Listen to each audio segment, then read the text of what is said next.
But yeah, no, seriously, like the way you did that video, it's an hour long, but it doesn't feel like an hour. It's I don't know how to describe it, but it's a very like all the pacing is incredibly well done.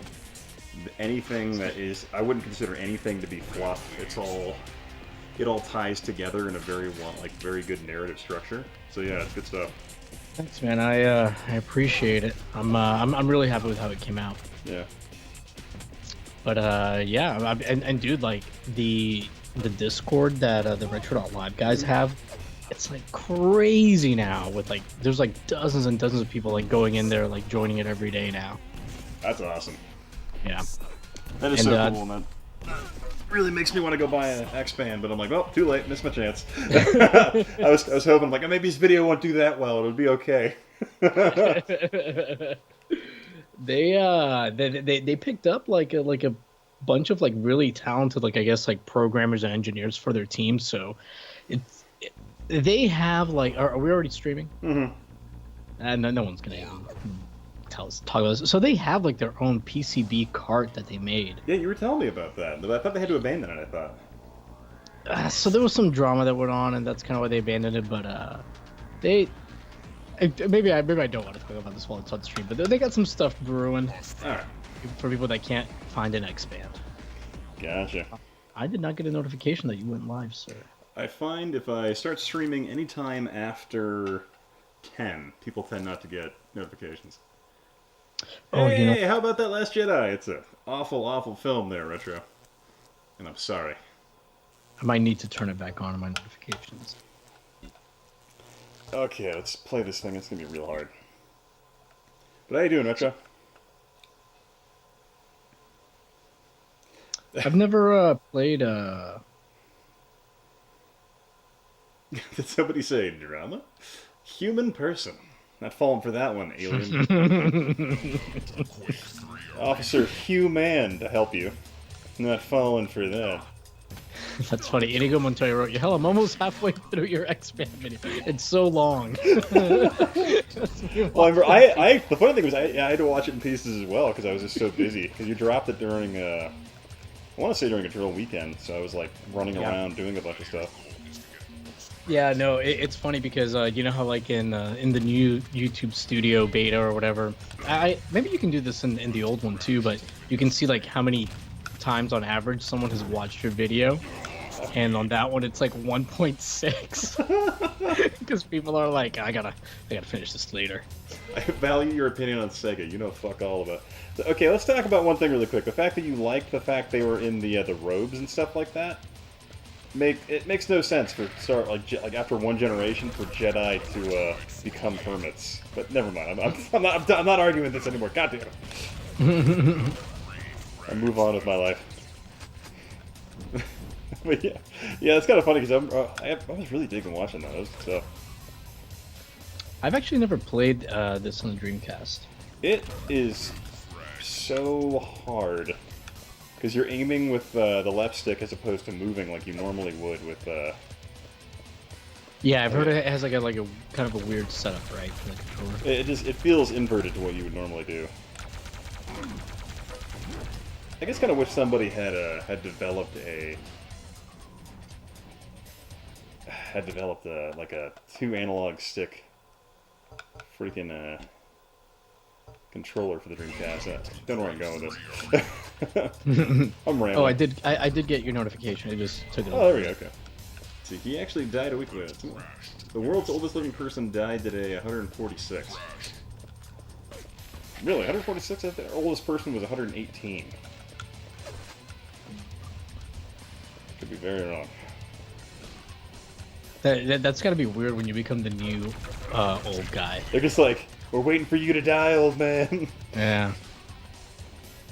God, I can't even imagine what it's like to be that old. You're just like, I want to die. my body has failed me years ago. And you know, there's probably like some guy or some woman somewhere who's like a little older, and they're like, God damn it, I never get the recognition I deserve. I've never. Do you think they like actively plot to kill each other so they become the oldest? I mean, it was me. I don't think those are their concerns at that age. Yeah. Obi-Wan equal hermit. You got it.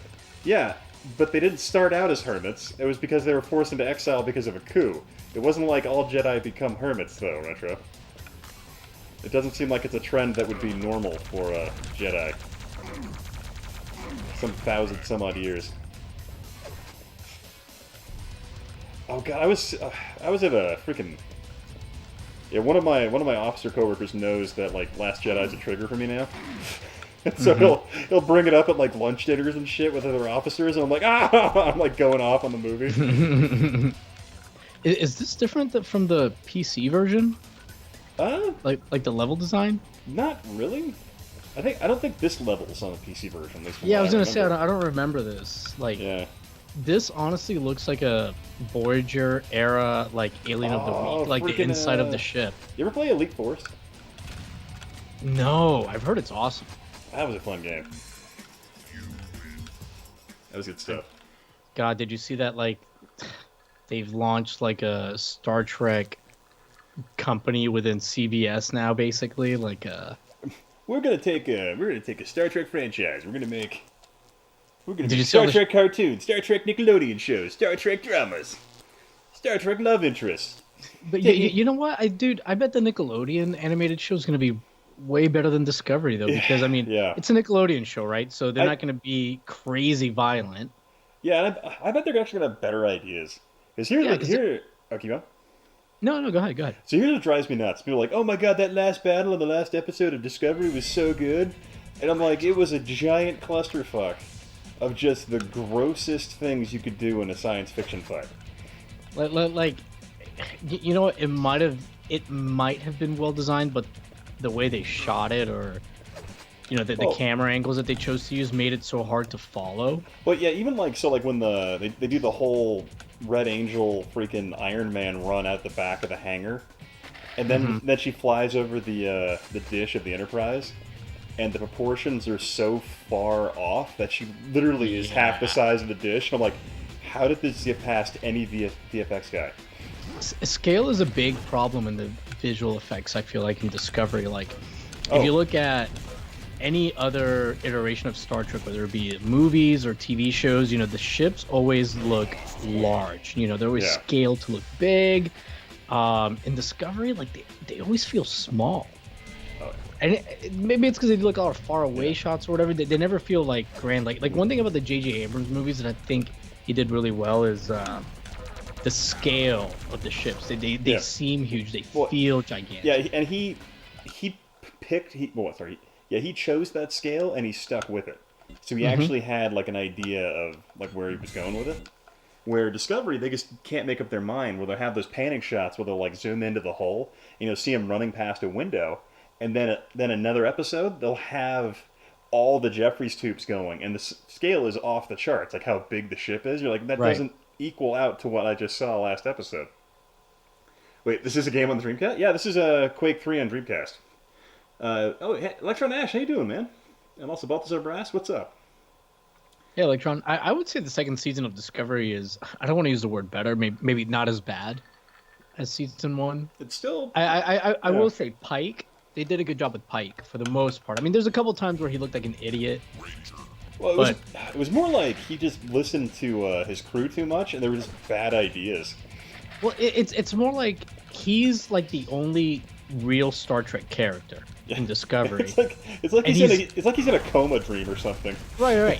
And he's treating the other crew members like they're Star Trek characters, but they're not.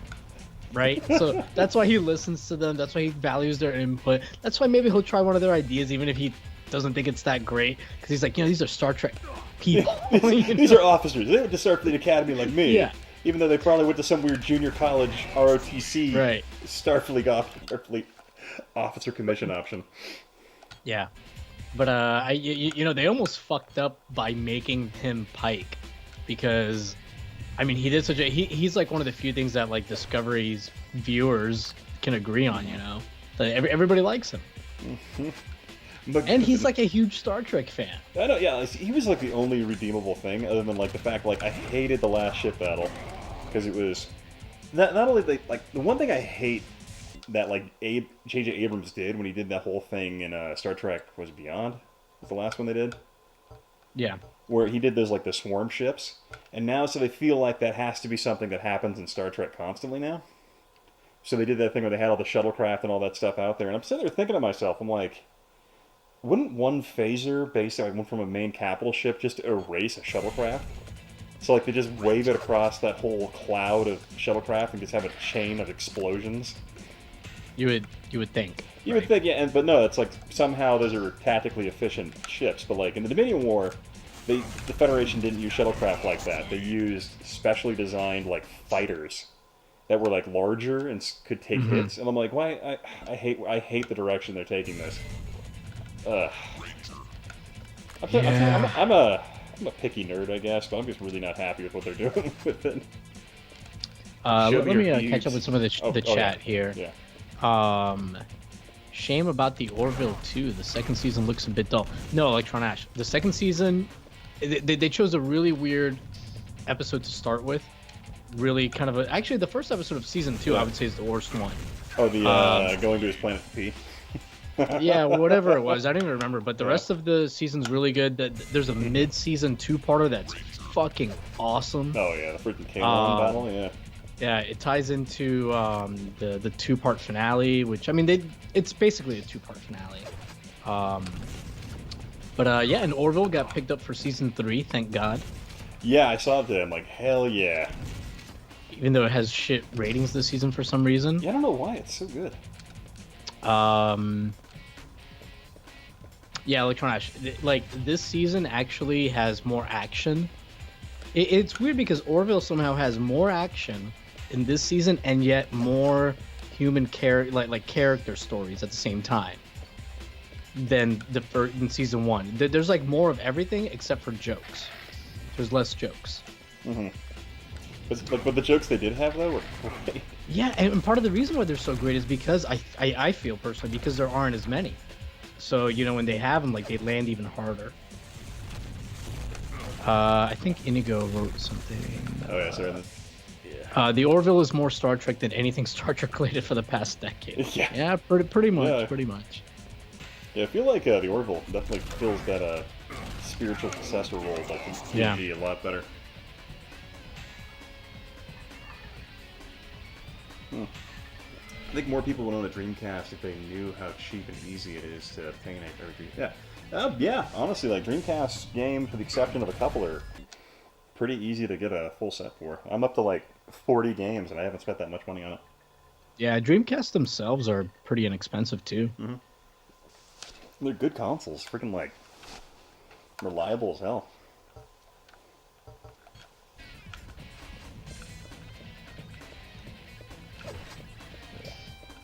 Oh man, freaking God, I hated everything about Discovery.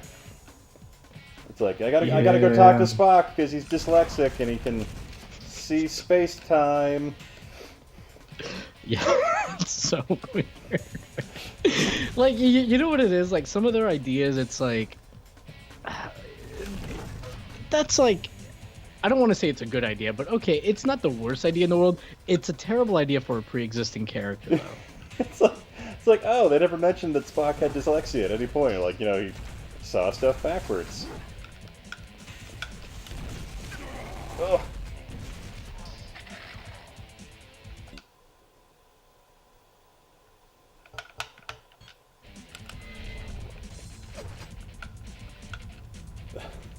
Oh, man. Oh, God, rum and cokes are wonderful. Console runs for $65 here in the colonies. Yeah, that's about what they run over here in the South.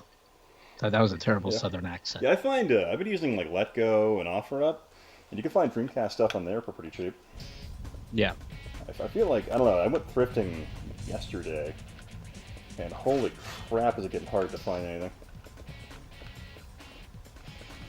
Yeah, I'm telling you, I was gonna try to go to the flea market that I've seen a couple X-Bands at tomorrow, but I'm not gonna get up early enough to do that, and I have to go see my mother tomorrow because she gave birth to me. But yeah, I'll check for you, man. Like last time I was there, they were selling them for like $40, and it's like an old couple. I'm sure like Like they never look up shit on Yeah, eBay or anything. They're pretty fair. They're not gonna sit down and watch your X-Men video. Dude, I cannot believe how much these X-Bands are going for now. Yeah, I saw like $200 before I got that before. Ugh. Yeah, I think the latest one I saw yesterday was like $299. Oh my god, the controls were so hard. So hard. Come on, you're in the military. You can do this. I can figure this out. I can do it. Let's see here. Quake without acceleration and rocket jump is very comfy. Yeah, it's definitely a change of pace from like what I remember playing Quake 3. I like it. This actually works with the keyboard and mouse as well. Really? Have you ever played it? Yeah, it feels just like the PC, like how I remember it playing on the PC.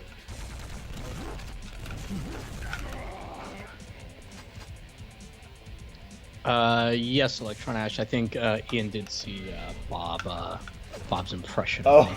that was perfect. I'm like, hey, yeah, hell, you're on RGB again? Doing another interview? Oh, That cracked me up, man. that was funny. It's funny. He actually messaged me after he posted it, and he's like, "Hey, man, if that's upsetting you, like, just let me know." Oh, 1 second. I thought it was fucking hilarious. My wife is calling me. Hey, How what's up? dare she? Yeah, I'm back. I'm in the garage. Oh, I didn't feel it. Sorry. Sorry. All right, let's do it. Bye.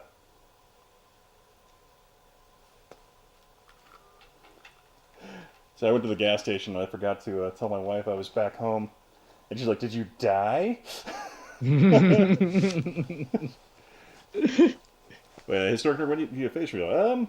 Actually, the funny thing is, I've been kind of revealing my face forever, just not on the streams. And then I got I went and bought the new house, and I set up a giant green screen in the garage for video stuff. I'm like, yeah, I'll just set up my stream hardware out here for some nights. Barker, go over here. Back in the chair. Barker, back in the chair. Yeah.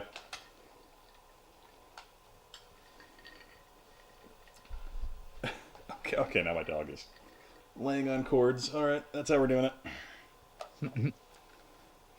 But yeah, Ian's in trouble. Nah, she was just like, where are you? I think it's reasonable.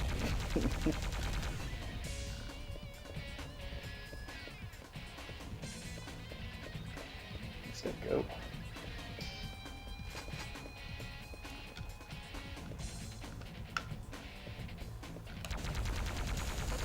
I really need to get the broadband adapter for the DreamCast to play this online. It's super fun. Yeah, I wonder how many players they get on this now. I can't imagine there's that many, but now that like they have the Dream Pi set up and stuff, I think it's probably getting more and more. Yeah, I could always set mine up too if you want to play. I would do that. That'd be fun. I'm sure Genobi has one. Oh, but he's got like shit internet, right? Oh, that's right. Yeah. It's I'm not even sure you can play online.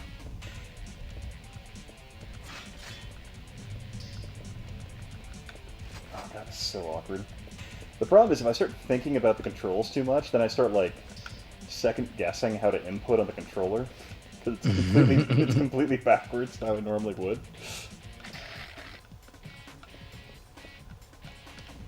Dreamcast Online? No way. The thing I find really intriguing is I want to check out the X-Band, just because I feel like it'd be a really fun way to play online with people. Like, even now. Yeah, dude, it was it was pretty cool back in the day. Did you ever play one back in the day, or no?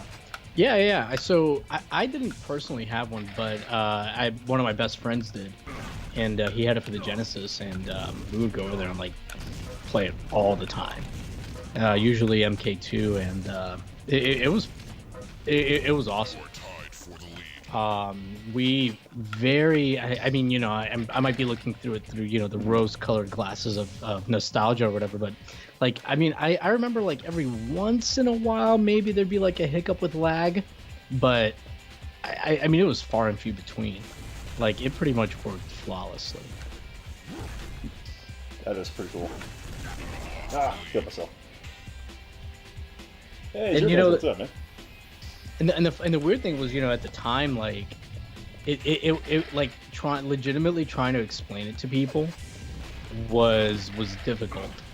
Like, I remember, like, I asked my parents to see if they would get it for, like, my Super Nintendo once, and my mom, and she's not the first person I've heard say this, but, like, she thought it was literally something that told people to come to your house to play, like, oh, so it calls somebody and tells them to come over? She's like, I don't want strangers showing up. I'm like, no. No, it's not. It's like, yeah, Craigslist isn't a thing yet either. Yeah. So you're like, no, it's not Craigslist. I'm trying to explain, there's, like, email, and you can get news on it, and she's like, oh, so people are just going to message you? I'm just like, well, I mean, probably not, but... Like... it ties up the phone. Like, hey, it's just crazy. It was ridiculous. Bet you weren't like a real rich kid where like you had your own phone line. Oh god.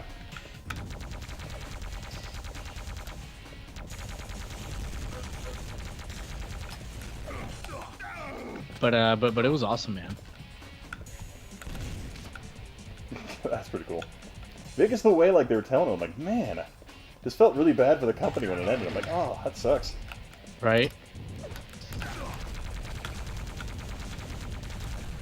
It was so weird because even like trying to explain it to like other kids, like, I don't know, it was like you knew you were playing with something that it felt like from the future, right? Because it felt like so advanced. Because it wasn't just because I mean, like I remember playing like games like PC games like direct dial-up, against my friends or whatever. So it's not like online gaming didn't exist per se, or at least like playing against other people, but like on a console and to have all these other features and you could like chat in real time with people, like all this like crazy stuff like for like a console.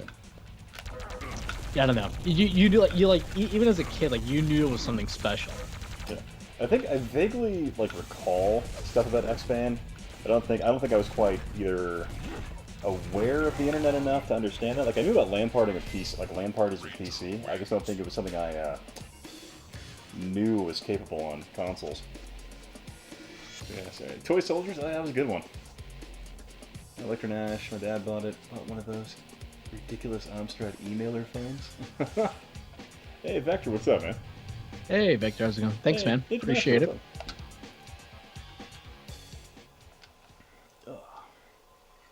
Yeah, that's cool stuff. So your next video is probably going to be like a pretty long one, right? Oh god, yeah. Probably like 30 minutes or so, maybe more. Yeah, it's 7 pages, 4,000 words, and that's probably not with me like doing some editing and maybe adding more stuff just to make sure it's hitting all the really dumb points I want to make about the Point Break remake and how just confusing of a film it is. Dude, I'm really looking forward to it because you've been randomly bringing up Point Break for like a year, like the remake. You're like, oh god. So, well, the funny thing is I have a buddy, like, we've been talking about it, and he's like, I have a plan to do type, like, I think I'm going to try and do a Alex Jones type intro talking about, like, Parcheesi ninjas and New Ages. I'm trying to think something along those lines. We'll see how it works out. It may just be cringy and awful, but we'll see. It's going to be 12 hours long. Welcome to my Point Break review for the remake, Part 7. Today we're going to go over how Johnny Utah's name is not actually Johnny Utah in the remake. I don't know why they decided to change that little feat in entrance to it, but we're going to analyze that more in depth. Got so awkward with the left trigger being jump. So Ian, should I haven't watched the Point Break remake. Should I? Will it enhance my experience if I watch it, or is it even necessary? Do you have fond memories of the original, or did you at least enjoy the original? I mean, I enjoyed it, but I knew it was dumb. Yeah, it's kind of funny. Like the whole point I ended up making was, I'm like, given the Point Break original film is a kind of silly premise, like I understand that, but it seems like the Point Break original film at least understands that. and but Right. the remake has zero self-awareness. So it's just fascinating to it. Let's see. I love the tech. I feel like I should watch it. I'm gonna watch it. Yeah, you know, if you can just steal it on the internet, because they really don't deserve any of your money. That's the only way I can suggest watching the Point Break remake.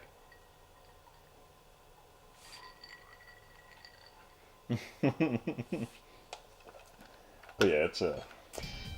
Oh boy.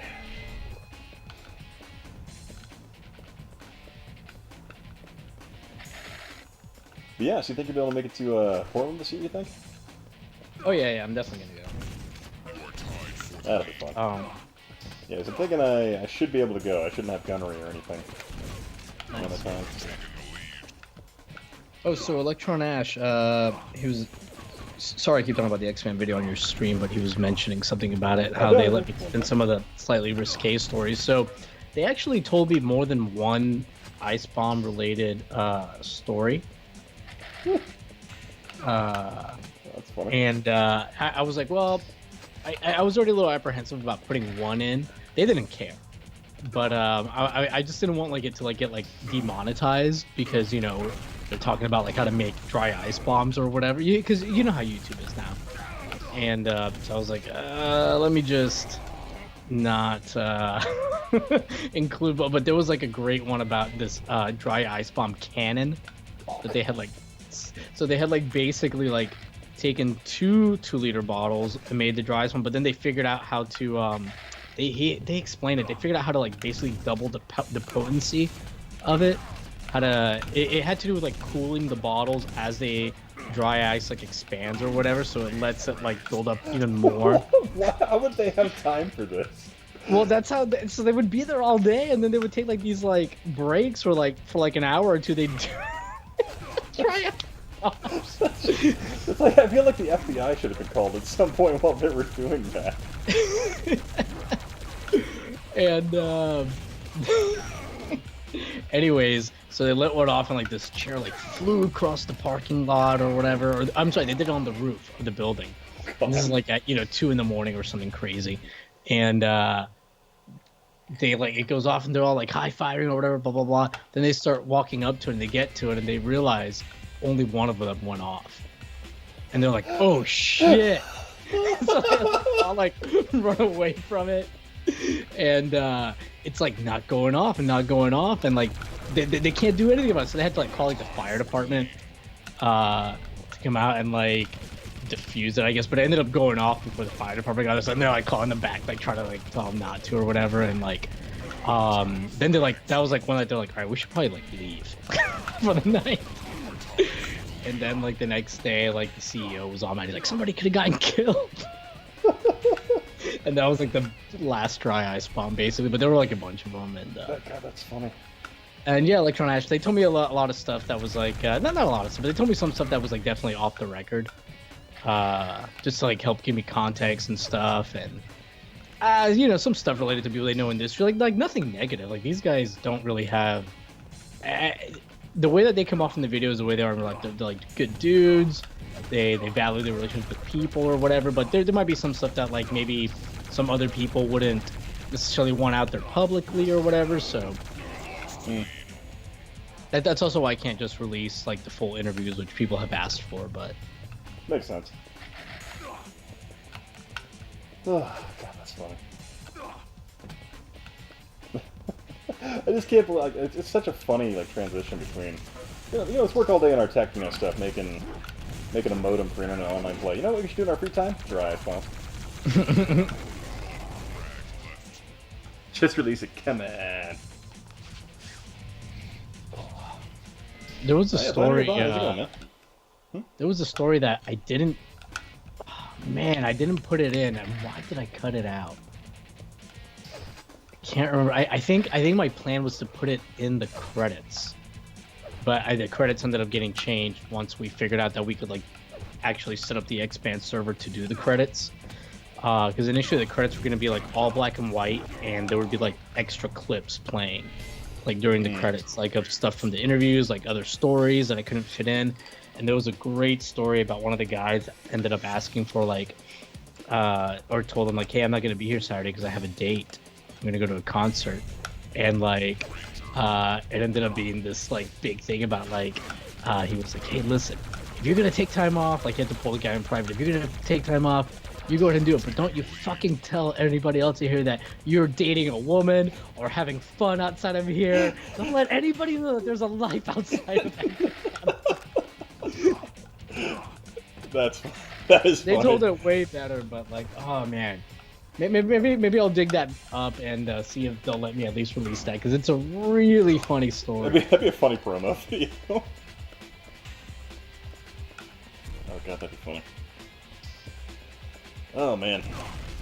I think I remember, like, I was talking to you. I'm trying to remember, like, when you started working on the X-Band project. We were both, it was like, what, the end of 2017. I was like, yeah, I think I might do a video on this. I'm like, nah, I bet you should do it. You'd be way better. Because you were doing those, like, peripheral videos for a brief period. We did, like, the Atari Rocker and another one.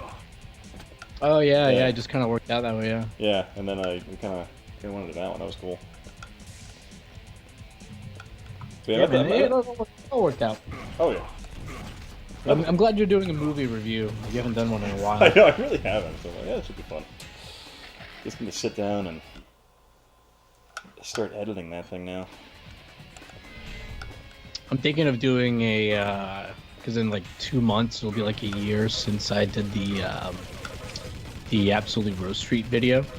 So I'm thinking of doing like another like live stream of it. Like just like make it like a yearly thing where we all like get drunk and just watch Absolutely Rose Street. That'd be fun. Yeah, I was hoping you'd do a CDI infomercial one where it's like the two brothers, like one works for like 3DO or something like that, and the other works for so CDI. I want to do the Jaguar. Oh, that one, yeah.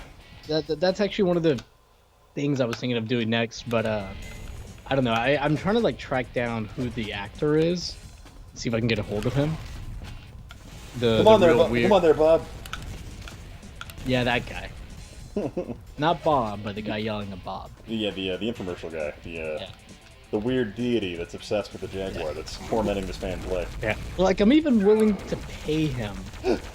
Be there. Like, I have a dollar amount maximum that I'm willing to go up to. I have $20 for you. That's more than that. But, oh, yeah.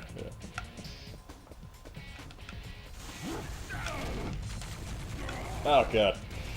Playing anything new lately? Last night I actually played Rocket League for the first time in months. That was pretty fun. Shit, I haven't played that in forever, man. And I actually thought about like doing that. Like, hey, yeah, you wanna get drunk and play Rocket League?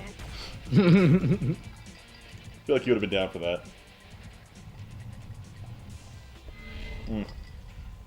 Yeah, man, it's been a while. I don't even remember how to play, to be honest. But oh yeah. I just remember, like, don't worry, man, I'll carry you.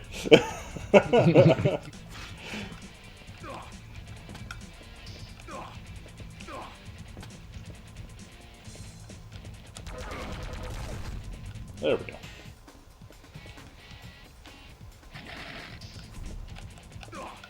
go. Anything exciting going on in Florida? Nah, just racism. just good old racism. Just arming teachers.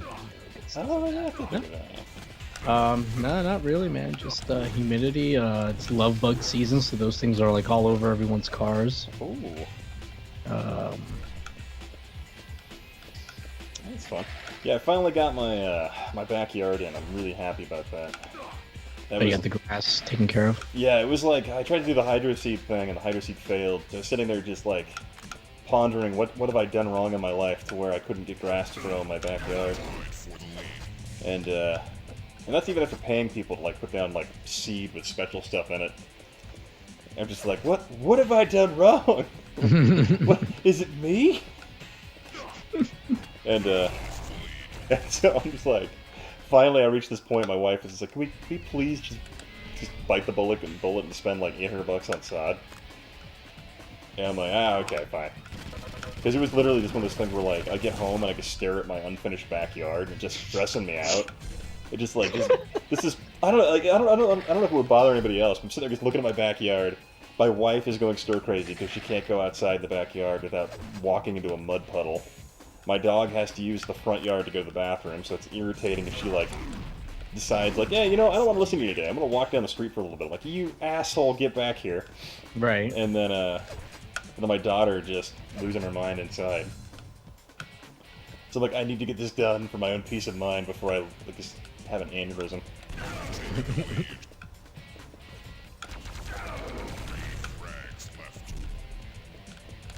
Not sure if anyone else has ever had that experience with a backyard, but yeah. I really hated my yard until I got a lawn guy, and now I don't have to deal with it. So now. Oh, you just pay a long guy to do it? Yeah, I'm A-okay with it now. Yeah. That's cool. Orlando is the worst thing.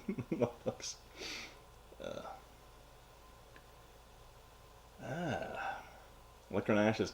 Hey, Electronash, you still working on that, like, DreamCast 2 board thing you were building? Oh, yeah. Yeah. Forgot about that. Let's see. When I grow up, I, too, will have a lawn guy. Well, I've always enjoyed doing my backyard. And now that I have it in, it's something on the limper grass to pop in, I enjoy it. The only issue I'm having now is apparently my neighbor's gardener did this really dumb thing along the fence line where he, like, dug a trench for some reason. And so whenever I water my lawn, I'm, like, flooding this trench in the side of her yard. And I'm like, why do you have a trench there? It's just one of those things where I'm like, this is... Because she was talking about, yeah, you're flooding my yard. I'm like, you know, looking at this, I don't know how I would not flood your yard. But I want grass, so this is going to be a reoccurring problem between us. So I'm really happy about this thing that's going on. So like, I was like, you know what? How about this? I'll pay for you to have more rock put in to raise this spot so it doesn't flood. How about that? And she's like, that's probably fine. But apparently, like, even though that was the solution, she's like, no, we'll figure it out. I'm like, oh, okay, all right. Just I offered.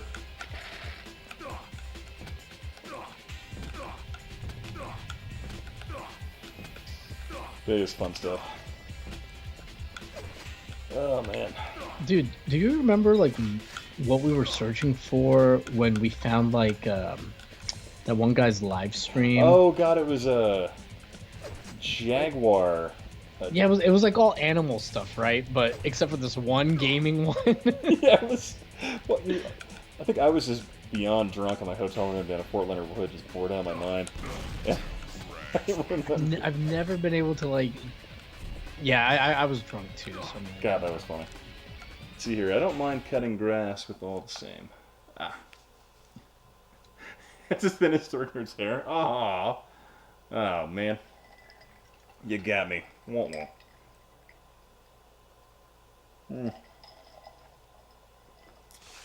Yep.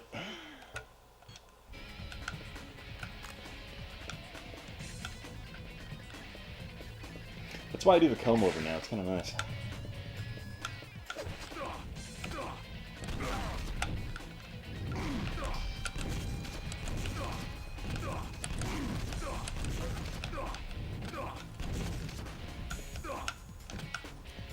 But yeah, I think it was like I was like, what was I Googling? I think I was like searching YouTube for like live Jaguar. Because you and me were talking about how I think we're like the only people that actually stream like legit hardware sometimes. Like for the most part. Yeah, or maybe yeah, I think that was it. Or maybe we were just trying to find people streaming like any like retro stuff or any like 16 and 8-bit stuff maybe. That's what it was. We're like, yeah, let's just go crash some retro streams. That's what it was. Right, yeah, right. And because we couldn't find anything, but we were searching that, we found like, those weird channels that were streaming just constant Jaguar animal attack videos from like That's what it was. Nat Geo. And there's one guy that was the thumbnails were like really over the top, but they were like poorly photoshopped, like super bloody, right? Yeah, it was like somehow a iguana that had a bicep or something choking out a gazelle or something like that. It was like when you real Island of Dr. Moreau shit. It's just stuff like that. We're like, what is going on? But then that one random guy that was playing freaking, was it like Call of Duty Zombies or something like that? Something like that. Yeah, I got that was funny. I gotta learn Portuguese. There's somebody streaming Donkey Kong Country. 300 people are watching just because it's in Portuguese. He's like the only Portuguese guy streaming. God, Stika's gotta get on that. I know, man. Oh. At least I think it's Portuguese. Yeah, it could be.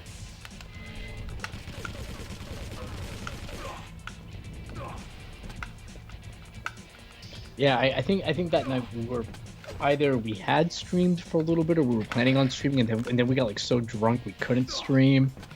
So we're like, let's just crash people's. That's what it was. That was funny.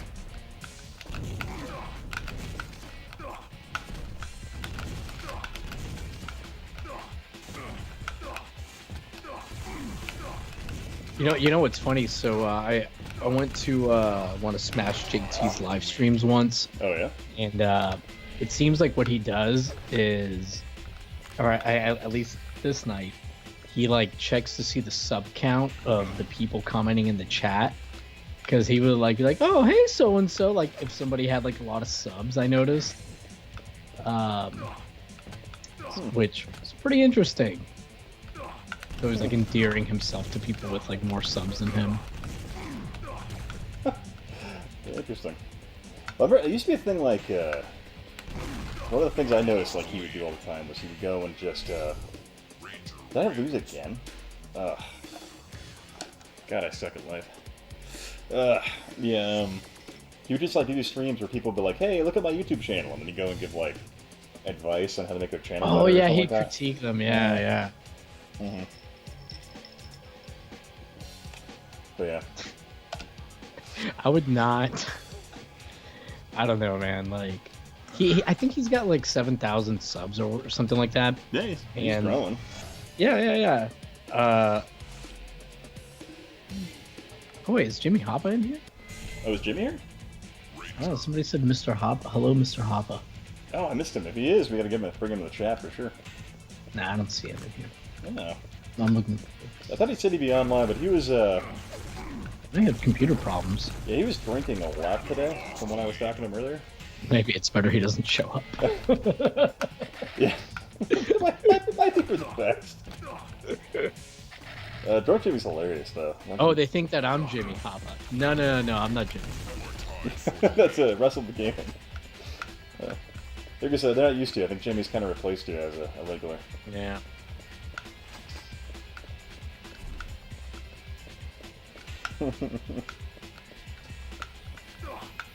Oh man, I was kind of like one of the things was hoping you'd do another Absolute Roastery type video on that one CDI infomercial where it's the two brothers that are repairmen. Yeah, that's. Yeah, the whole CDI like infomercial is weird. I think there's two of them. Yeah, there's like the wall, and then there's the repairman one, and then there's a bunch of those. What was that comedian's name? Who was like their frontman for a while? Phil Hartman. Yeah. But I think I don't think Phil did any of the infomercials. Yeah, I think he just did like a bunch of commercials. Oh, he did? Yeah, no, he just did commercials. Yeah. Oh, okay. I don't think he did any infomercials. Yeah, I don't think so. He went to, of course you're not Jimmy. The hell, you're not racist. Why do people go home? What am I talking about?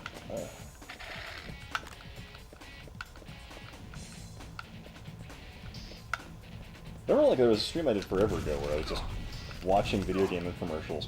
And one of the things you can always see is, like, infomercials tend to be, when you start seeing those for a game console, it tends to mean that system's in pretty bad decline. But, like, with Sega, though, I was intriguing, because it was a very, with the Absolute Roastery thing, it was very creative the way they did that. Yeah, you know, it's weird because, like, it's almost like it almost felt like the kind of infomercial you would do if it's already doing well, and you're just like, hey, let's come up with some other way to get other people into it. Yeah. You know, like, because I don't think it sold it to gamers, really. Yeah, because it really didn't, I don't know, I feel like there was an interesting hype behind the 32X before it came out, where I think they thought it was going to do exponentially better than it did. So Zavi says, this CDI game looks amazing. Good pick. Yeah, right? Yeah. I bet you guys didn't know Quake 3 came out on the CDI. That's right. John Carmack is quoted as saying, "I can't use this full power of this system. I just can't do it."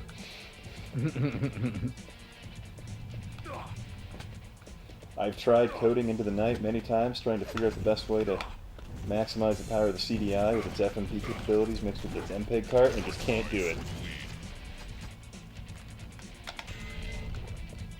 Oh, Retro Revolutions is here. Did you already say Hey, hi? what's up, man? Getting... I missed him. I'm kind of... I think I'm getting drunk. Waiting for this vodka water? Yeah, a little bit of Bang energy drink in there. Ooh, man. Sure you're gonna go to sleep now? I'm just a splash for flavor. Okay, gotcha. Zavi, I am wrestling with gaming. I am the guest. Yeah. Drunk. I'm guess.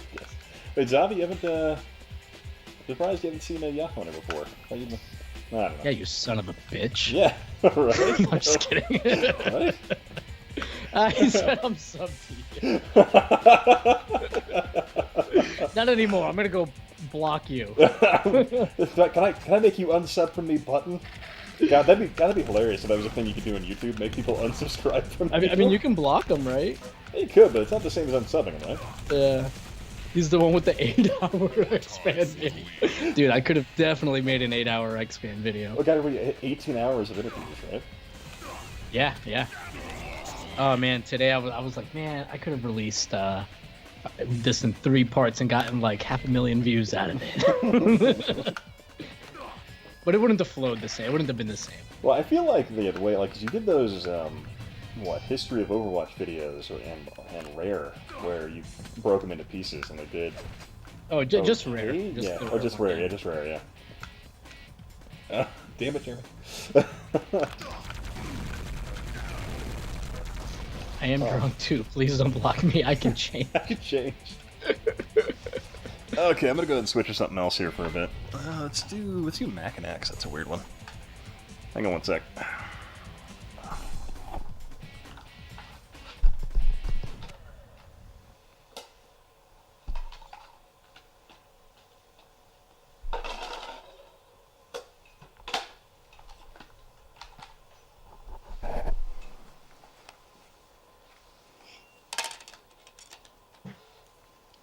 So one thing I didn't realize is that like, because the expand video was so long, right? It took me so long to put it together. I was like, you know what? I'm gonna put a couple ads in the middle of it. So there's like 2 ads in it. Cause I'm like, it's an hour, a little bit. It's over an hour. Like I don't feel too bad. There's people that like on a fucking 20-minute video will put in 5 ads. Jeez. But then, when I was like checking it back, like I noticed like, so whenever you do like a mid-roll ad, I've never done it before, right? And apparently, on sometimes it'll do 2 ads, even though you've only put in 1 mid-roll ad. It'll say like ad 1 of 2. So I was just like, it's kind of shitty, because then it comes off like I put 2 ads back to back. You're just being greedy. Yeah, that's what it looks like. Yeah. I mean, no one's complained, thankfully, about there being ads in the middle of the videos. I think as long as like you don't go overboard, and your video is long enough, and you put it in a place that makes sense. Like I just hate when people put an ad in the middle of somebody talking. Yeah, like as long as it's placed in a location that can work out. Exactly. I put it just at the end of part 1, just before part 2 starts, and then like 30 minutes later, like at the last part or whatever when it starts. But no, yeah, I'm right there with you. I remember the ones I've seen where like 15-minute video and like the entire thing is broken into like just a ton of ads, and I'm like, really? I usually stop watching after that because I'm like, I'm not even gonna invest the time if it's gonna add a whole extra 4 minutes to the video.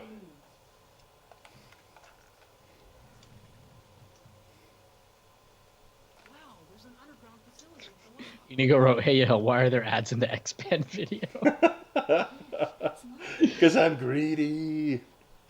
Actually, I did have to pay for that. The guy that made the CGI model, it was not cheap. Looked great though. Yeah. I even though that section is like I think like a minute long, I think it added to it having it the way that it came out with the 3D model. I feel like I want now, like now that you've done that, the guy works in the Orville. You're just gonna see that in the background, one of those shots. They're doing like a fleet battle or something. Just the X-Band's gonna be back there. Oh yeah, so for people in the chat that don't know, so the guy that did the 3D render for me in the X-Men video, he actually works on the Orville special effects. So if you are wondering why it looks so good, that is why. Yeah. Hey, I'm gonna refill my drink. I'll be right back. Yep. Be right back, guys.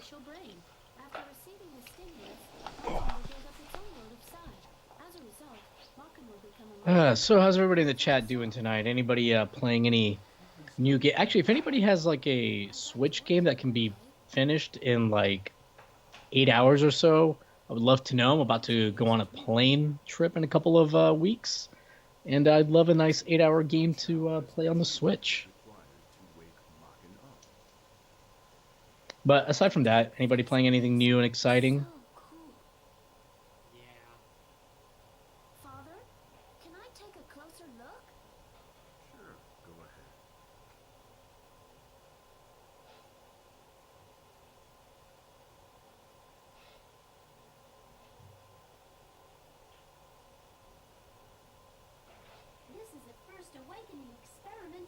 Playing classic Tetris on NES? Guess not.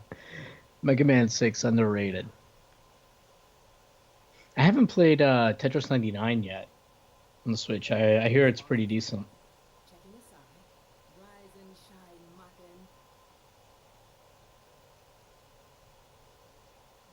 I'm sure it's no Thunder in Paradise. I'm still waiting for the Switch port of that.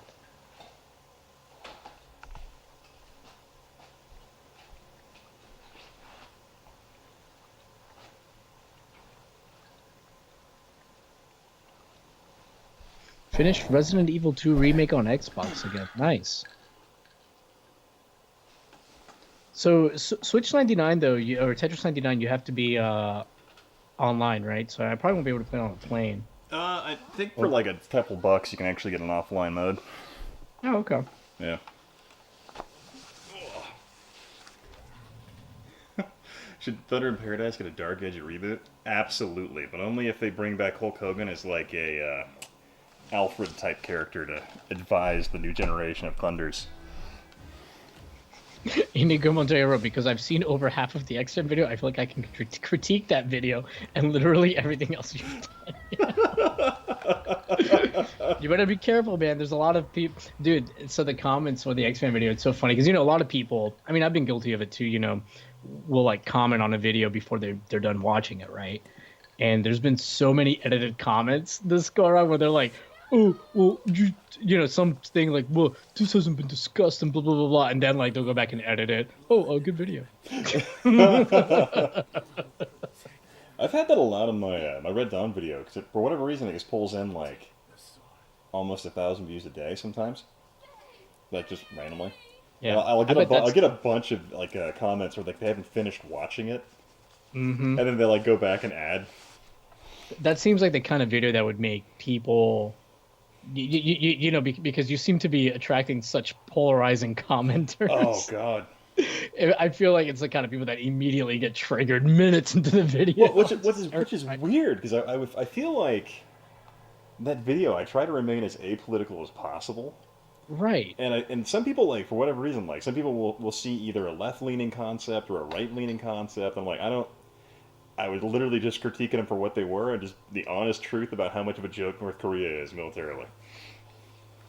Jeez. And yeah, it's really interesting. See, I'm playing this new Commodore 64 shooter called Neurotron. Interesting. Freaking love my Atari Genesis. I'll be right back, man. I'm gonna pee and refill my drink. Do your thing, man. Gonna play this DreamCast game.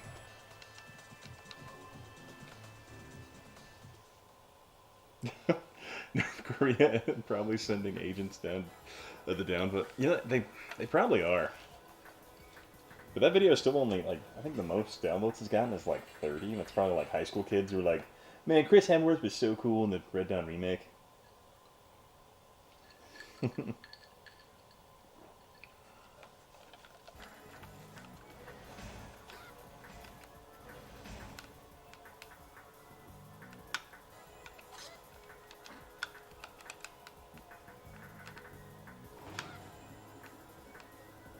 This game is so awkward. I don't think I saw that. Really? It's not too bad. So why then use...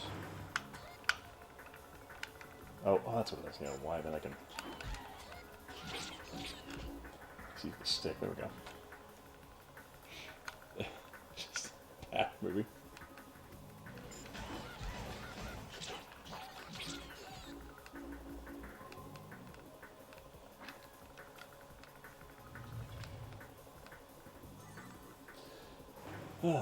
You know, I will say some people they tend to hate the Dreamcast controller for whatever reason, but I will say the Dreamcast controller feels like one of the most well-built controllers from that generation in terms of how durable the analog stick is. But that's just me.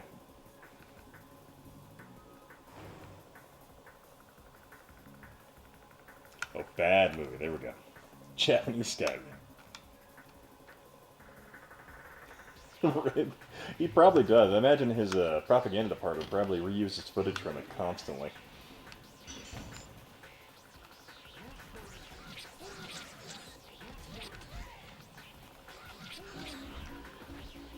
So I know they were using, oh, is that what they were using footage from freaking, Call of Duty games with, New York being attacked by the Russians or something like that? Dreamcast controller is better than the Duke. Yeah, I can feel that. Yep. They do indeed steal footage from Call of Duty videos.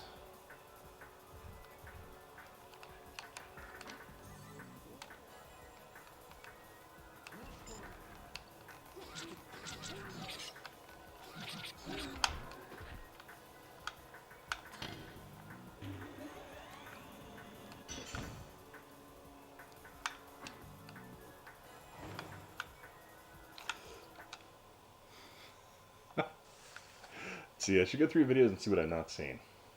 Yeah, Jeremy, I've been around for a while, but I think a lot of people, a lot of later people ended up finding me through my live stream for some reason.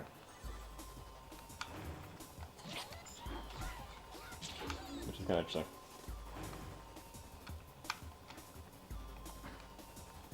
But yeah, there's a couple people that have been around since the very beginning.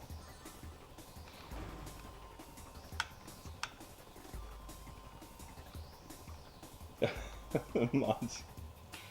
That'd be funny.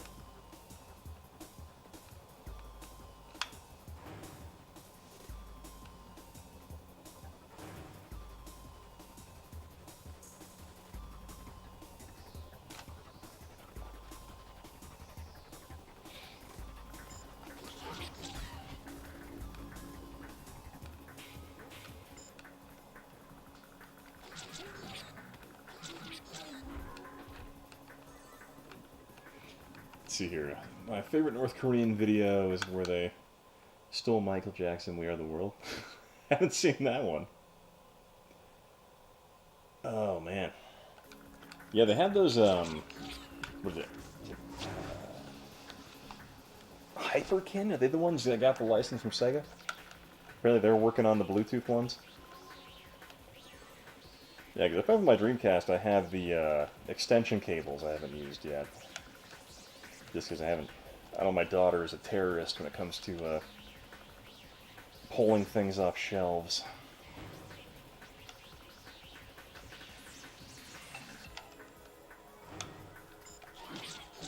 So I tend not to use the long cables just because it gives her more cable to pull.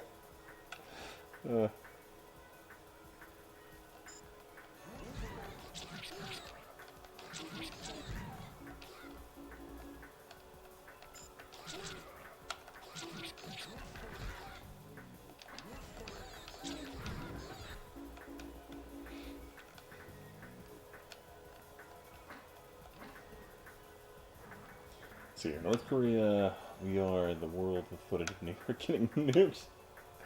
Oh, that's funny. Oh, excuse me. I have a long day today.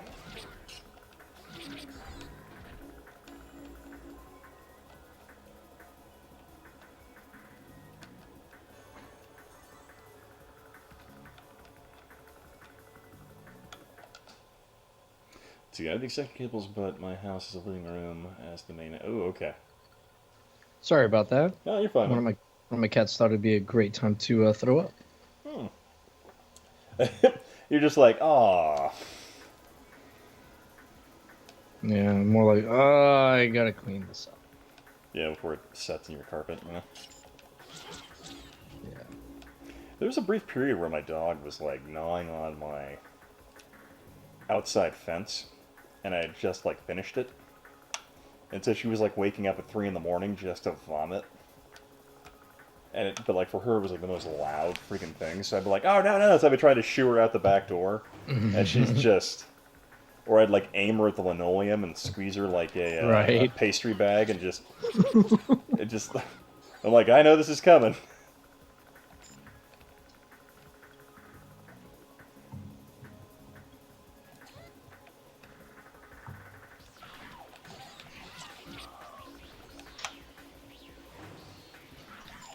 I love Atlas games because they're like, you know what, we don't care. We're just going to make a game where you fight a roller skater.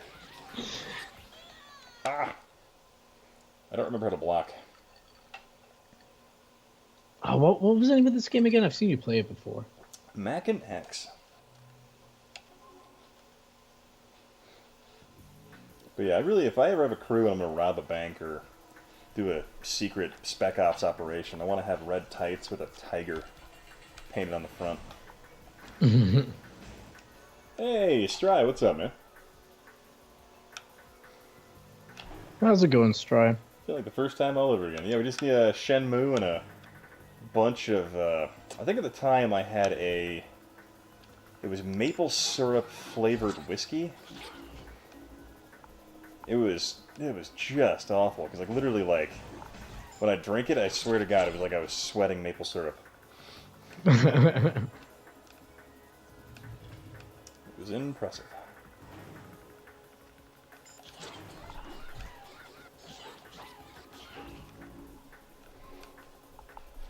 Yeah, I'm kind of excited to see Genovi's latest video, where apparently he's going to try and convert me to the Saturn. Somehow I don't think he's going to. Yeah, it's not gonna happen. I'd be really curious to see how this one pans out. But no, I really love Genovi's stuff. It's well researched, well thought out. Most of the time. By most of the time, I mean every time.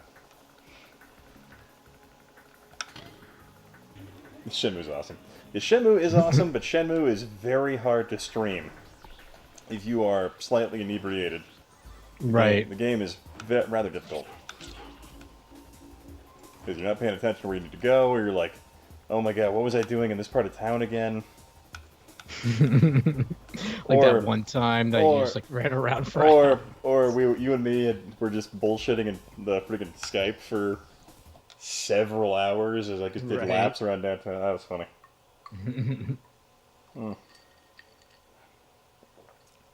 I did it on Twitch. What is that? Oh, I also made threw some food in the microwave because I am starved. Oh, nice. Yeah, I went to a buddy's surprise birthday party, and one of the guys there, he brought over a smoker and cooked a crap ton of pork ribs. It was just amazing. So I know I'm gonna have meat sweats tonight just because that was delicious. Oh, man. Nice. Sounds fun. You know the meat sweats where you just eat so much meat, you're like, oh god, I want to die. Yeah. But this is how I was meant to die. This is how I'm going. Martha, I'm coming to see you. Yeah. Oh man, sounds amazing. Meat sweats and all. I mean, no one was watching, but I did stream on Twitch. Oh yeah. Yeah, Twitch is a real hit or miss platform in terms of getting any traction whatsoever. Right. And that's why I kind of just pretty much stream to YouTube. Because I don't see a point in streaming to a platform where I don't have an established audience. Yeah, I kind of feel the same. Hey, Easy, what's up, man? How you doing? Haven't seen you in a while.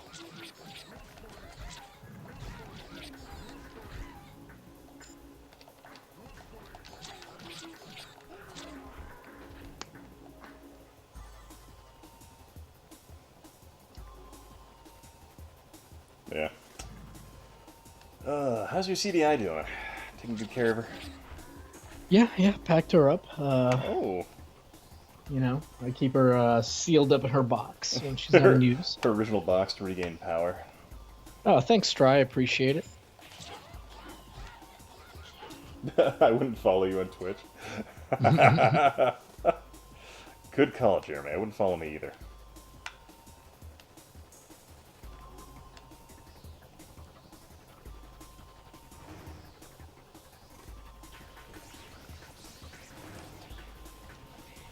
Oh, man. Freaking long day.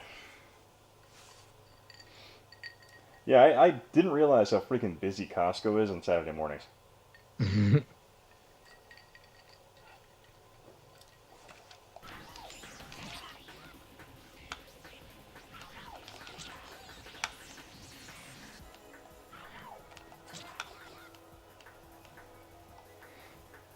Yeah, the thing I find Costco is a dangerous place for me to go because I'm like you see something I'm like, wait, do I need this? Do I need 5 surge protectors? I mean, do I need those? I mean, they are only $20.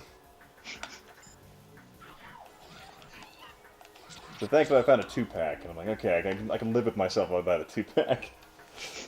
I don't need 5. It's because they were the ones with the incorporated USB, you know what I'm talking about? Oh well, you know. I need those. Then they're fine. Yeah, I needed those. But I find whenever I go to Costco, I usually end up walking out with like a new monitor or something like that. I'm like, I need another 32-inch monitor. That makes sense. I need another one on my computer. It's just something I need. Don't want to strain my eyes and all.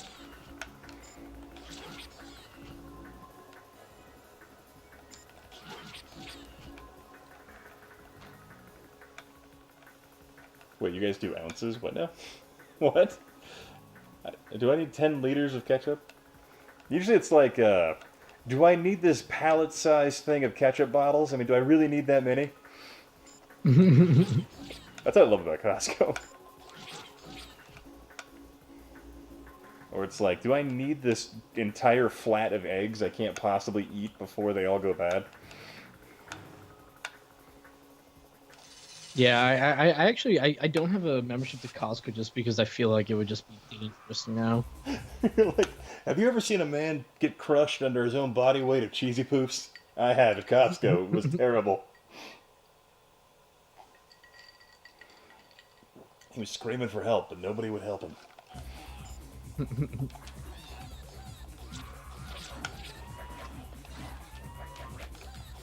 Man, that guy is really flamboyant, his counterattack. Yeah. Oh, God.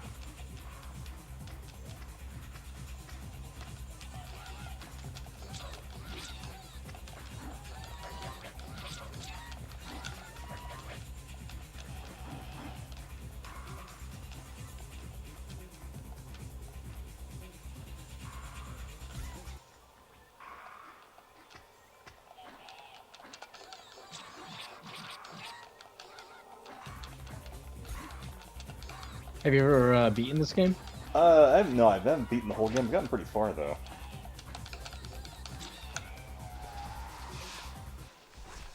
I buy a case of beer at Costco all the time. I remember, like, when Kalishnikov vodka, like, the only place you could get that was at Costco. That was a big deal. I'm sorry, what'd you say? You could get Kalishnikov vodka at Costco. No. The Russian inventor of the AK-47. He was on the bottle just holding an AK, and you're like, this is a vodka I want.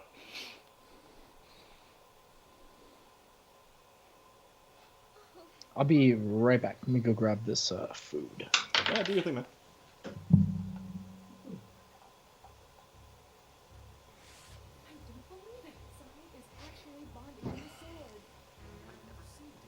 A Russian silly goose. Yeah, I've never actually bought, like, well, I only ever bought, like, a couple bottles of vodka. Well, I live in California. In Idaho, unfortunately, you can only buy hard alcohol at liquor stores owned by the state.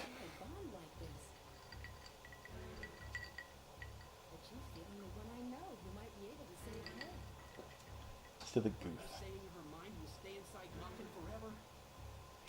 I used to buy hard drives at Costco, but now I don't need them. And now you can store the entire world. Oh yeah, I remember reading about that when like the Soviets traded them like what a couple destroyers and the submarine or something like that. It became one of the largest navies in the world. I was thinking, man, the Cola Wars just got hot. That's what I thought. Oops, sorry, I should have muted myself. No, you're fine. It'd be great if I just heard you yelling at your cat. Like, no, kitty's my chicken pot pie. I would never do that, sir. God, sometimes I worry, like I yell at my dog sometimes, like in the front yard, because I know she's gonna do something stupid. Like, I do a lot of off-leash stuff with her, and occasionally she'll see somebody and she's just so friendly she wants to run up and say hi. So I'm like, Right. No, you stay right there. I know what you're thinking. You don't move. And I felt really bad because like this one neighbor, I didn't know this at the time, but they had a rescue dog they just brought home, and like my dog is like looking at their dog about to bolt across the street like into traffic, and I'm like, no. And their poor dog just freaks out, and I'm like, oh God, I'm so sorry. I'm like, here I am like yelling at my dog, and it's like scarring their rescue dog for life. I'm like, ah, crap.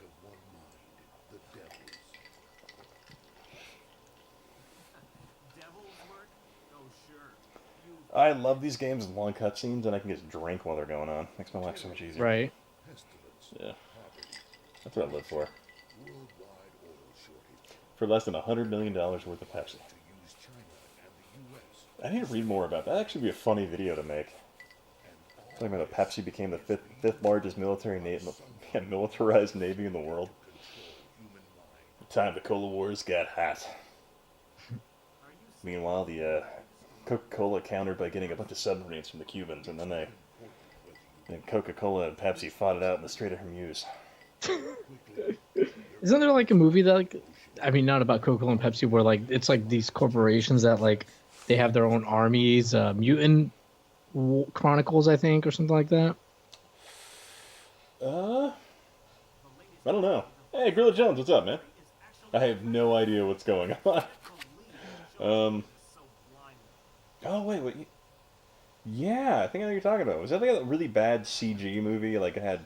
Yeah, there's a lot of like the movie Yeah. itself is good, but like there's like barely any real sets. It's all like CG and not very good CG. I do remember that movie. Yeah, that came out along the, like, around the time of, God, there was another movie I can't remember the name of that, like, had that really bad CG, and... Or that was around the time the Sci-Fi Channel got a new upgraded Macintosh with green screen stuff. And they're like, you know what, we can put some 3D environments in here and make it look good. They got those Amiga 3000 computers that they were using for the Babylon 5 special effects. Hey guys, we just got this we just got these new Amigas from Babylon 5 now that show's over. You guys want to make some movies? God, that's great. I just feel like Babylon 5 is surprisingly underrated. Yeah. Like, I still prefer DS9 to it, but Babylon 5, like, once I started watching it and getting into the lore of it, it was so good. Like, it was really good. And the sad part was I didn't get into Babylon 5 until after it was, like, mostly over. So then, yeah, okay. I was the opposite way. Like, so I didn't really watch DS9 while it was on the air, just a couple episodes here and there, because I was like, this is a next gen. But Babylon 5 I watched like while it was like airing. It was amazing. Oh, that's cool. Have you watched any of those? Did I send you like a link to that playlist with all those like Babylon 5 behind the scenes? You did. I haven't watched those yet, though. Dude, I've watched like 3 or 4 of them. They're really well done. They have to be from like DVD extras.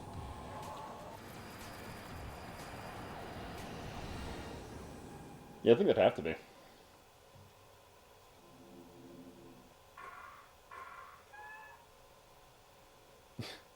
Like one of them is hosted by Walter Koenig. Oh, yeah, because he played, the Earth Psi-Force Commander or something like that, almost like their Section 31. Was that his thing? Like, yeah, the Psycops or whatever they were. Yeah.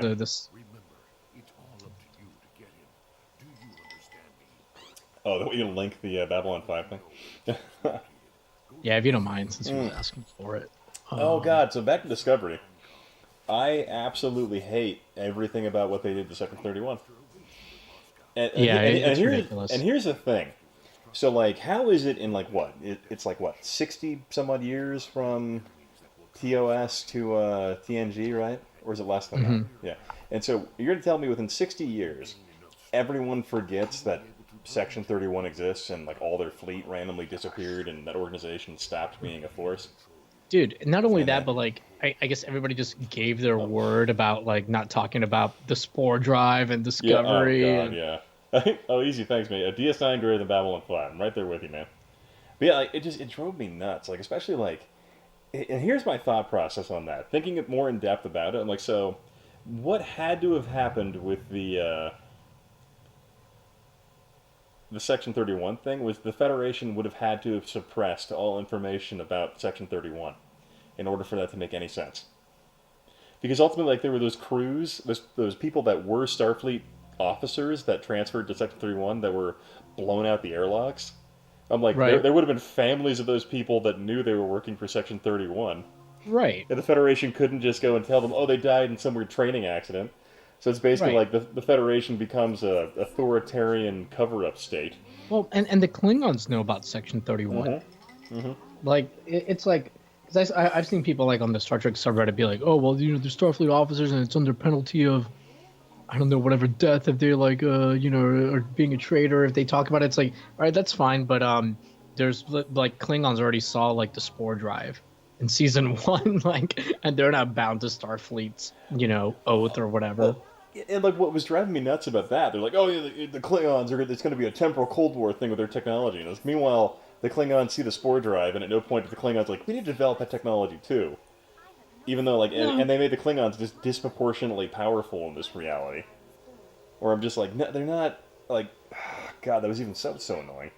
Like the Klingons weren't even fighting the Federation as a united front, and the Right. Federation was losing horribly. Right, like the Ugh. Klingons are basically having a civil war and fighting the Federation and still winning. Yeah, oh god, it was a joke. And that's even after the Federation like got the technology to detect their cloak, you know? Like they made a big point of that before the beginning of season 2. Mm-hmm. And I'm like,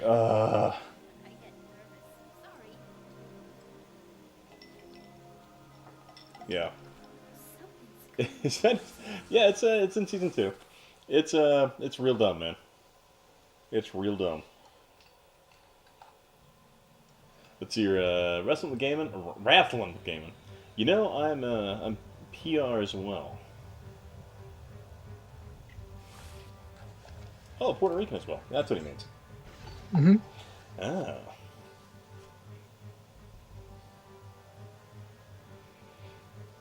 Stry gave up on Discovery after 3 episodes of season 1. Smart man. Yeah, good move. I'm emotionally invested because I love Star Trek pretty deeply, and it only hurts me. Right. I'm just always hoping that like I don't know, like whenever I watch Discovery, I'm like maybe this will be the episode where they turn it all around. they're just gonna be like, oh, here's gonna be a time shift, and all the sets are gonna look more like TOS or something like that. I mean, but they did the time shift now because they're like in the future, but it's like, but they did it wrong. It's like now they're 1,000 years in the future. Yeah, and now they're just gonna ruin all that stuff because like Discovery is going to be 1,000 years in the future, and I can guarantee this: the ship is still going to be good somehow. Like it can still take on shit. No, they're 1,000 years more advanced than you, and somehow it's going to be bad. Well, the thing is, like, they're like, oh, we're putting the show 1,000 years into the future so that we can get away from canon. So like, we're not like fucking with it or whatever. It's like, no. By being 1,000 years into the future, you are now fucking with the canon of any other show that's set before 1,000 years in the future. You idiot! Because now they have to subscribe to whatever you say. Like you have literally fucked over the entire future of the franchise. Like as far as keeping up with canon, it's the opposite of what you were trying to do. Yeah, it's just the worst. Like, just awful. Then here's the thing that like bugs me is like because Enterprise already established that the Federation is around. No, actually no.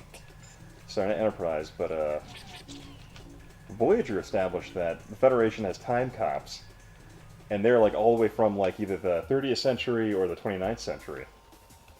And so I'm like, but okay, so apparently they're going to go to a future where the Federation has fallen. So it's literally going to be like, remember that show Andromeda starring Kevin Sorbo? Mm-hmm. Where it's like, this is the story of the Starship Andromeda, where we bring back the light in the darkness. So they're going to bring... Yeah, I never saw it, but I remember it. I mean, that was fun. It was kind of like a Gene Roddenberry thing. So they're basically just going to copy that. Because I think Gene Roddenberry's son was an executive producer or something like on that. Like, we've run out of ideas completely. That's it. I guess they know that's what they're going to do, and I'm just going to... it's going to be bad. Yeah. Like I wouldn't say anything after Deep Space Nine sucked. Voyager had its moments. Voyager just like... It was both good and bad all throughout. Yeah, Voyager, they couldn't... They set rules for themselves they couldn't possibly follow. Right. And I think they did a decent job with what they had. And I think, unfortunately, the only main gripe I have against Voyager is the fact they made the Borg not scary. And I think that was a mistake. Because the Borg ultimately are this amazing thing you can, like, use in stories and stuff like that. And it became less a force of nature and more like something that could be reasoned with. I'm like, eh. Like, I mean... I totally agree with you. They messed up the Borg, but I think like if they would have had like a different species to replace the Borg as a bigger threat somehow, then it would have been fine. But they didn't. I think like species 8472 or whatever was supposed to be it, but I think between the CGI for the TV CGI being so bad at the time, and it just wasn't compelling that race. But yeah, I agree. The way they did it was meh. But I thought Enterprise, the last 2 seasons of Enterprise are really good. Oh, yeah. The funny thing is, like, going back now, like, after watching Discovery and, like, watching some Enterprise, I'm like, oh, my God, why did I judge you so harshly? You didn't know how good you had it. I didn't know, like, and I'm like, this was semi-episodic with storylines interlinked. That's really just all I wanted in Star Trek. They were giving it to me 10 years ago. And I didn't know what I had. I'm sorry. Take me back, baby. Take me back. Right. The problem is, like, we were all, like, spoiled by having TNG and DS9, like, everything can't be those 2 shows. I know, right? And it was competently done. That's, like, the sad part. Like, even though, like, they kind of messed up canon a little bit, it wasn't half as bad as what freaking... Right. Like, even, like, Enterprise at least did stuff like, we're going to make it more realistic. We're not going to have a giant screen. We're going to have little, like, CRT, not CRT, but, like, little flat screen televisions around, Mm-hmm. And, because even, like, freaking TOS explains why they have the CRTs. They're, like, holographic monitors. They're not necessarily, like, CRT televisions. Right. But, yeah, it's just, I'm like, oh, man. Woulda, coulda, shoulda. Yeah, the theme song. It's been a long road getting from here to you. I think I can almost sing the entire chorus for some reason. Don't know why. Yeah, this is Mac and X, man. I remember a buddy of mine, we drunkenly marathoned all of Enterprise. And we would, we had to watch the intro. It was just a rule.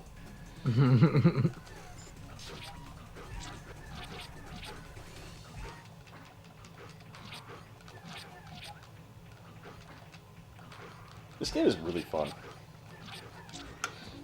Like, it's smooth, it fights well, but it's just goofy as all hell when it comes to the character design, though. Yeah. Reminds me of, like, not Outlaw Star, but, yeah, Outlaw Star. Actually, exactly, Outlaw Star. Oh, yeah, Stargate 1 was fun. Hated Stargate Atlantis. Love Stargate Universe. Oh, those are great.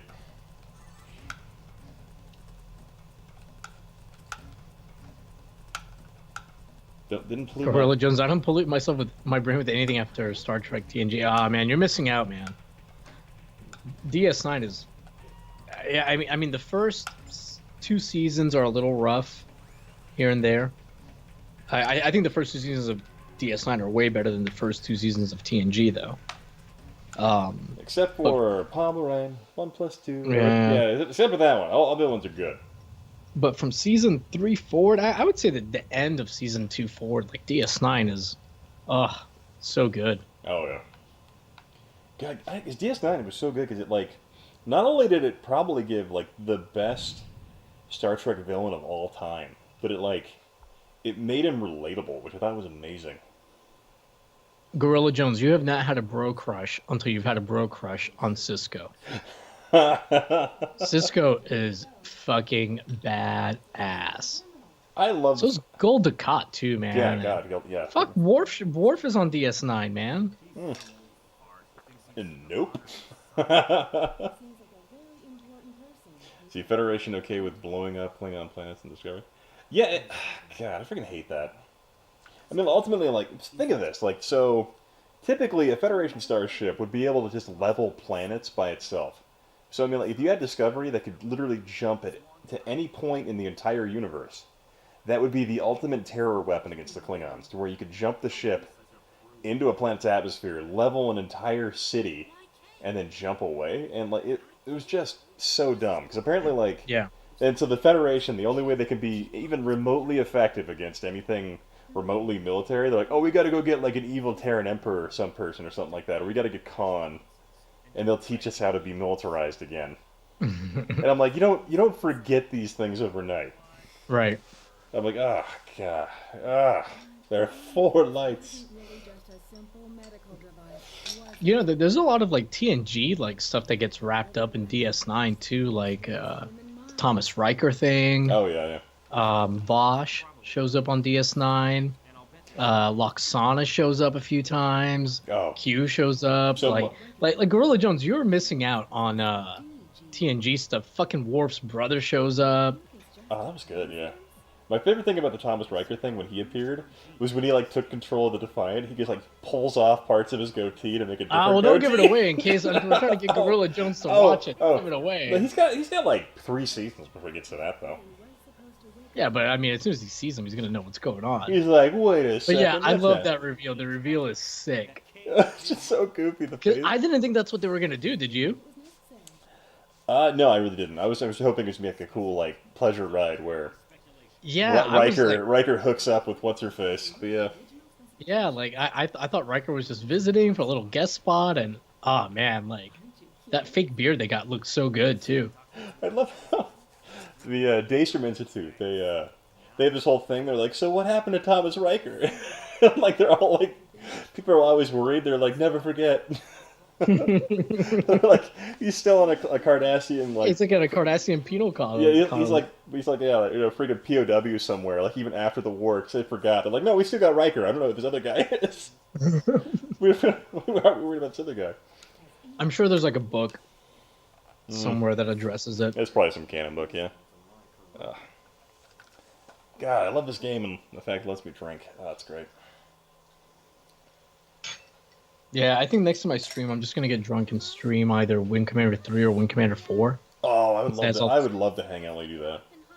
Yeah, and then I'm just gonna turn on the cheats where you can just blow up the enemies and just watch it like a movie. Yeah, those were so good. They were like actually like the most expensive video games ever made up to that point, I think. They had like Mark Hamill, that English actor, what's his name? The guy using Generations. He's in Generations, Soren. Yeah, Soren. Yeah, fire. Malcolm McDowell. Yeah, Malcolm. Time is the fire in which we all burn. Oh my god, dude! I just rewatched Junkball Media's review of Generations the other day, and like he makes that ton of Time is a fire, which we all burn junk like 3 times. Yeah, so good. I love it. My favorite thing is like, so in the future they have photographs, but they put holographic stuff around the edges. I love that about that part of the review. Yeah, that was so good. The other problem I have with Star Trek, the whole Federation don't have currency. They do have currency when the plot calls for it. Like when they have Federation credits, they're like, they're useless, or our currency is our reputation. They well, remember in DS9 though, like Cisco charges Quark to use the energy rations. Yeah, energy. Yeah. So I mean, there's something. I'm sure it's addressed in like the Daystrom Institute subreddit or whatever. I don't remember what they said about that. They're like, but then again, like with a post-scarcity society like that, though, I mean, like, literally, when you could make anything out of anything, it's kind of like, how does economics work? You know? Right. It's intriguing. Yeah, because I remember in DS9 at one point, like Cisco just goes just becomes a chef at that restaurant for But, 6 months but yeah, like after for no Dax, reason. yeah, after Dax dies, he's like, I can't do my job Stop anymore. giving away everything. Oh crap! Sorry. I'm freaking 20-year-old spoilers here. SKS, HistoricNerd, have you ever heard of? No, I have not.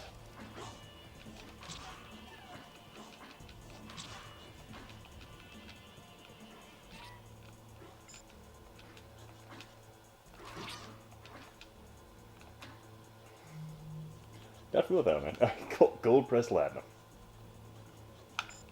One of the only main things I hated was when they had the Morn thing, and I'm like, oh god, nobody cares about Morn. Literally nobody ever. I love Morn. How dare you? Like, Well, kidding me? Morn's awesome. Morn's great. I don't know. I know seriously. I think like the Morn character is hilarious. How they're always like talking about how he won't shut up, even though he never says a word. never has one word. Yeah. And dude, what about that episode? Who mourns for Morn? Yeah, that's what I'm talking about. I hated that episode. Oh, what? That episode's hilarious. Wait, Dax is a chick, right? Yeah. Well, this time. I was really expecting Discovery to just do some Curzon Dax stuff and just fuck up everything. That at least would have kind of like made sense Yeah, and maybe been interesting. Yeah, that would have been good because like nobody really saw that. So you're like, oh, cool. They can have a character that actually fits with the. Right, because they can do almost whatever they want with it. And it could be like a character trait unique to that character. And, right, but no, and it doesn't break canon. Yeah, or they gotta grab Spock for some reason. Yeah, because Star Trek shows can't stand on their own. They need completely to exist within the support of other shows. Yeah, because I mean, like TNG, like in the first episode they do have the Dr. McCoy cameo. Yeah. But I mean, it's like he's not like a central. First of all, it's the same actor, right? And it's the same guy. Like he's just like now 140 or whatever, and he like is literally in a scene. That's it. Yeah, the last like minute. And they don't do like then the other like 2 TOS cameos that they do them like way later when they've earned it. Like when they have Scotty come on. And it's awesome because at that point you already love Geordi, so like now you want to see him with Scotty. Like that's awesome. And same thing when they have Spock on. Oh, there's Jimmy Hoppa. Hey, Jimmy, what's up, man? All right, well I'm fucking getting off. I said I was going to be on for like 30 minutes. It's been like 2 hours. Yeah, just realized that. I'm like, oh yeah, shit, you're hanging out way longer than I thought you would. Yeah, I'm tired and I got to go to bed. Yeah. See ya. But you have yourself a good night, Jimmy. If you join or not or whatever, have a good night. Yeah, Jimmy, if you want to jump on the Skype, man, let me know. But have a good night, man. Yeah, man, catch you later. Thanks for hanging out, dude. Oh man, it's good having a Yihal on for sure. No. Get a lot quieter now.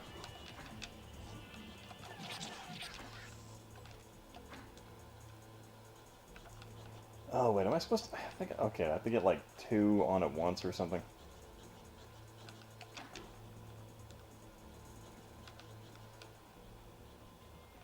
Imagine things are wrapping up anyway. But I'll join in the death throes. All right. Let me go ahead and add Jimmy here via Skype. Hang on one sec. Let's see if I can go and add him.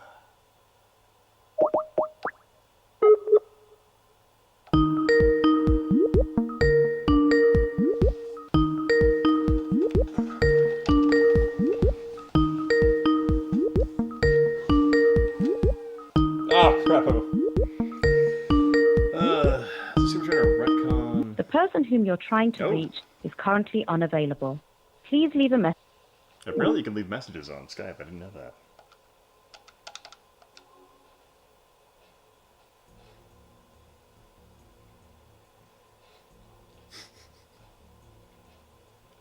Is Discovery trying to retcon Starfleet as a... Oh, Probably. Bing bongs and fart noises. What am I doing here? Oh. Hey! Hello, sir. Sorry, I was getting on my computer. Oh, no worries. Let me go open up the excuse me, open up the stream on my PC as well. My PC, which is failing me. Yeah, you were saying, like, so the battery isn't holding the charge anymore, and then it was dying during your streams? Yeah, well, like 2 weeks ago or so, like I think the batteries just died, right? Mm-hmm. And usually during the summer, I always had to put fans on the computer anyway because it gets too hot, especially like rendering or whatever. But Yeah. I guess streaming is just too hot. Can't handle it for more than 10 minutes. And I tried it round 2. It was looking good, and then about 13 minutes later, with the fan on. Oh, man, that sucks. So, we'll see what happens. Dixon, great, this guy. Yeah, apparently you're a racist man, apparently. Oh, I'm very racist, yes. You're like, oh, white the people go home. White the pig, go home! That's what I told Dixon when he was in Japan years ago. He still has a grudge. You're standing out Let me there grab for my glasses. a naval dish. Yeah, I'm gonna... You mind if I refill my drink? I'll be right back. Alrighty. Be right back, guys. Oh. Barking move, come on. Replace the Skype ping pongs with fart noises because that would be a great Microsoft April Fool's joke, and then people would complain, and more people would go to Discord, sadly. Colin is sad, and we're all sad here. Thank you, John Migda. My voice is completely shot to shit, though, because after that failure of a stream, I think I was chit-chatting with some people for, I don't know how long, like 6 hours or something like that. And, I was like, I'm not going to attempt to try it again, because it's just going to die out. But, might have a solution in the works. I don't know. We'll figure it out. But, anyways, I see there's 17 people. Let me click thumbs up on here. Feel free to thumbs down. That would be more of a Google thing than Microsoft. Yeah, Google does the whole weird prank stuff. But, yeah, Microsoft is too boring. They lost their most exciting and electrifying board member, Steve Ballmer. He's the kind of guy who would fuck around with with things. He was always a presence on stage. I love that guy. This is a really old clip. I don't know if anybody's seen it here. But all like the Bill Gates, the Paul Allens, the Steve Ballmers are all on stage, and it's the most awkward celebration. And I was like, oh, I miss seeing these guys instead of the San Francisco Google people with their, well, like the Steve Jobs with the fucking turtleneck. So get out of here. Let's see, get the frozen peas out and help cool your computer. Yeah, maybe. Might have to put it right under the computer. I think yesterday Dixon was saying, hey, why don't you put it in ice water? I might try to boil it. He owns the Clippers, and it's just sad. Is that Bomber?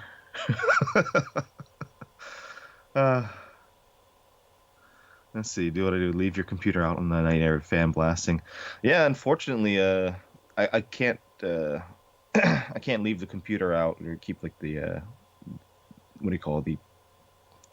Any of the windows open and that, because it'd just be too loud for people outside. And plus, my walls are paper thin as it is, so I feel sad if I'm screaming like an idiot at like 3 a.m.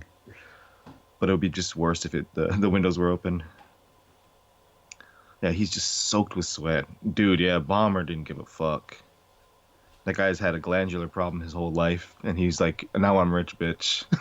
You goddamn right I'm gonna be jumping around screaming like a madman.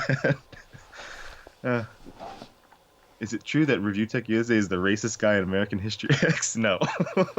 That guy has talent. Keep your neighbors up. Oh yeah. That's a great question though. Probably need to replace the heatsink stuff. You're probably right, Jeremy. This computer is already like 6 years old, so yeah. Clickbait USA. Yeah. So what you drinking tonight, sir? Rum and Coke. Oh, that's nice. God, man, I was getting like way hammered last night when I was talking to you. Oh man, fuck! I was I was gone at that point. I don't know who I insulted. No, you were actually I think you were a good little boy last night. oh, good, that's a good boy. All right, good. He was a good boy. Yeah, I don't remember there being any sort of drama. I think everybody was just having a good time chit chatting. So. Yeah, I think it was just you and me for the most part. Yeah, assholes. But yeah, I was looking at my beer count this morning, and I've got 3 Heartlands that are 500 milliliters of regular Heartland beer, 4 low carb beers that are 500, and like a normal low carb beer. And I was like, where did this come from? Okay, Oh well. How the hell do I solve the puzzle on this? Like, I have to get like these guys on both of these points at once or something? I have no idea. I don't know. I always wanted to get this game, but I never had it. I just had the demo. It's a good game. I just can't remember how this puzzle works. Trying to see. Bomber is the John Candy of rich people. Oh. Let's press the F to pay respects. John Candy, we need you. Oh man, yeah. Freaking Uncle Buck. Steve Ballmer. Yeah, Uncle Buck. What a great man. Oh, I guess you gotta trap them in those boxes then, I guess, huh? I think so. Okay. Come on. Get in there. There we go. Okay. That only took forever. Shit. I killed like for me. No. I was just like killed like 30 of them or something like that the last time I was playing this. Gorilla Jones has a name for rich. Clickbait USA. That's pretty much it. I'm trying to remember, like, I don't big cheese anything. I was subbed in for a while, and I kind of like, eh. Yeah, a long time ago, maybe like right when I started doing YouTube. And I was just, I was like, okay, let me see what kind of gaming channels are out there. And I saw his, and I was like, oh, I thought it was kind of funny. It was very low tech. He barely reviewed tech ever, but I was like, okay, he's got some okay opinions. And then I started seeing like, oh, this guy's fucked. Dix is posting the Patreon. All right, I'm gonna post the Historic Nerd Patreon. Oh, God damn it! I need to have that as a shortcut, a permanent shortcut. There you go. Gotta counter that. Flip Flop USA. You have to kill them so their bodies fall on the switches. Yeah. Okay. So this one to like get them to fall through the floor to unlock the things. He's just gonna walk through like a dum-dum. Yeah. Excellent. Mm-hmm.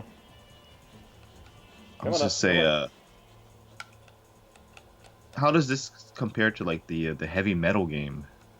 Is that also like a first-person shooter, or is that a third-person I thought shooter? Heavy Metal was a third-person. I haven't played. I think it's third-person, right? Is that a Capcom one or the Heavy Metal one? I only remember. Is that the one based on the Heavy Metal sequel that came out in the mid-90s? Like Fact 2 or a Heavy Metal 2000? Yeah, Heavy Metal 2000. I thought. Did that have a Dreamcast port? I think so. Yeah, I think. I want to order that. I don't know if it's like that Spawn game, like an arcadey action game, or I don't know. I like the cover art though. Yeah, man, Spawn freaking such a fun game. Like it, especially if you have 4 people. Gorilla Jones is making fun of Rich's prediction on the Switch going to fail or going to bomb. I think a lot of people had that prediction though.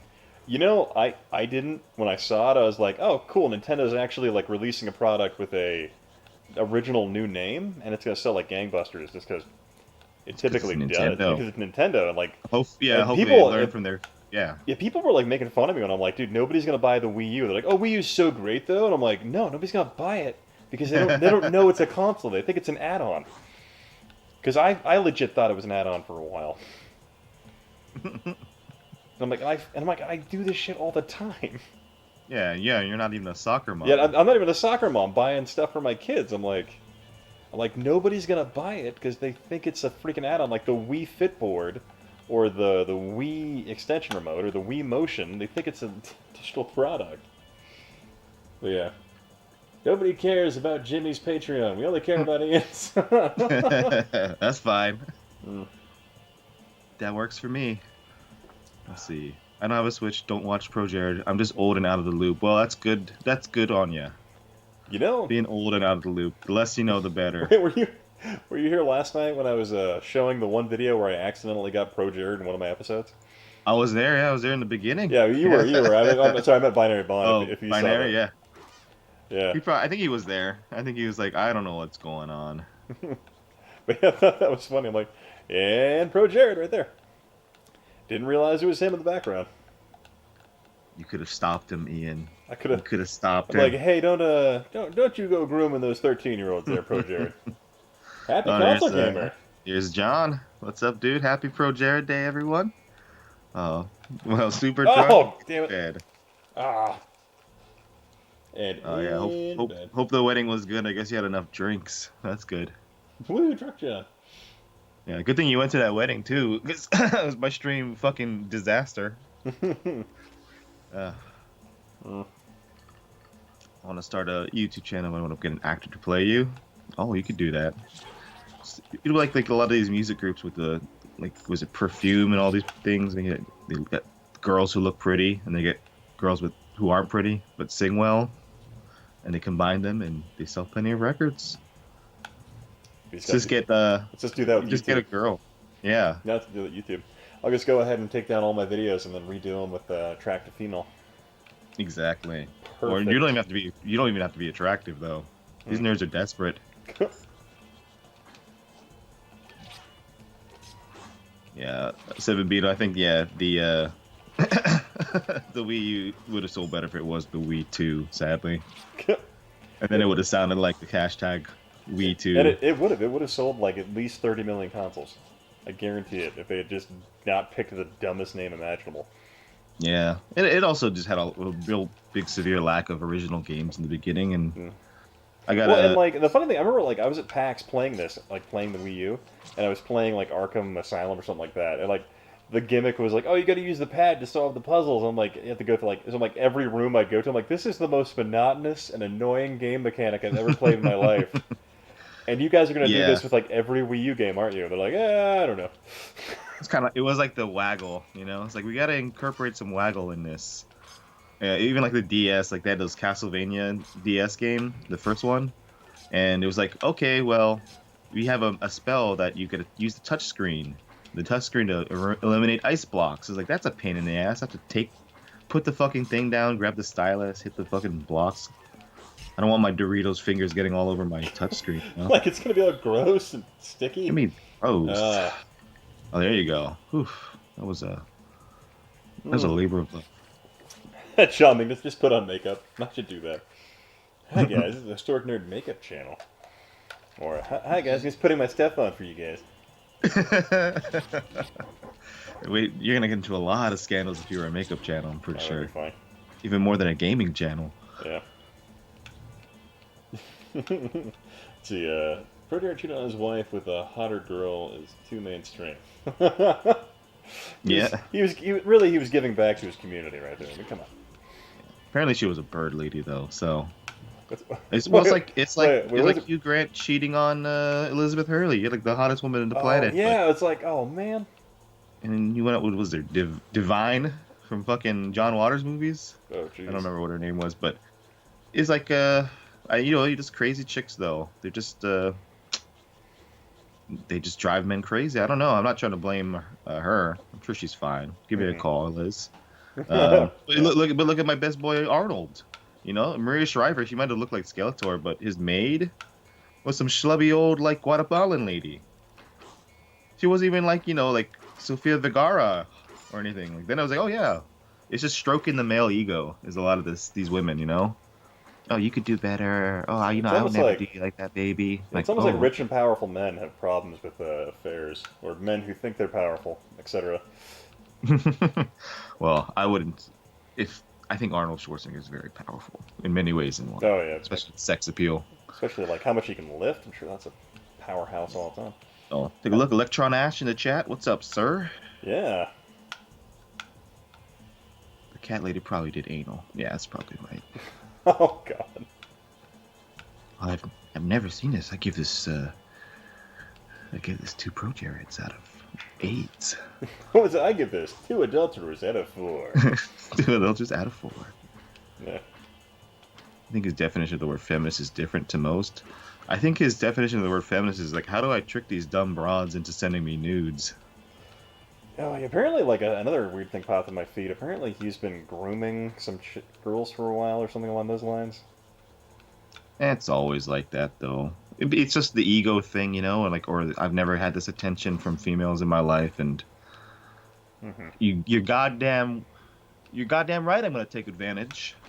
So Yeah, it I don't makes know. sense. Yeah, I Bill could see Clinton. that being a part of it. Yeah, Bill Clinton cheating on a thicker, hotter chick. I mean, Monica. You know what? Low key, Monica with that little hat on, low key cute. I gotta say, That's waifu material right there.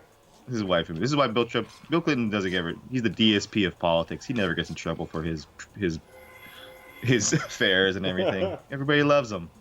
Hmm. Yeah. Also foreshadowing.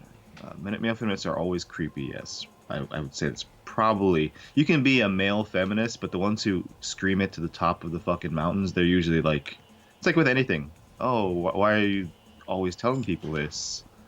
It's like I'm not gay. I'm not gay. I hate gay people. Oh, I'm not gay. I'm not gay, man. Please, I'm not gay. I don't want to suck a guy's dick.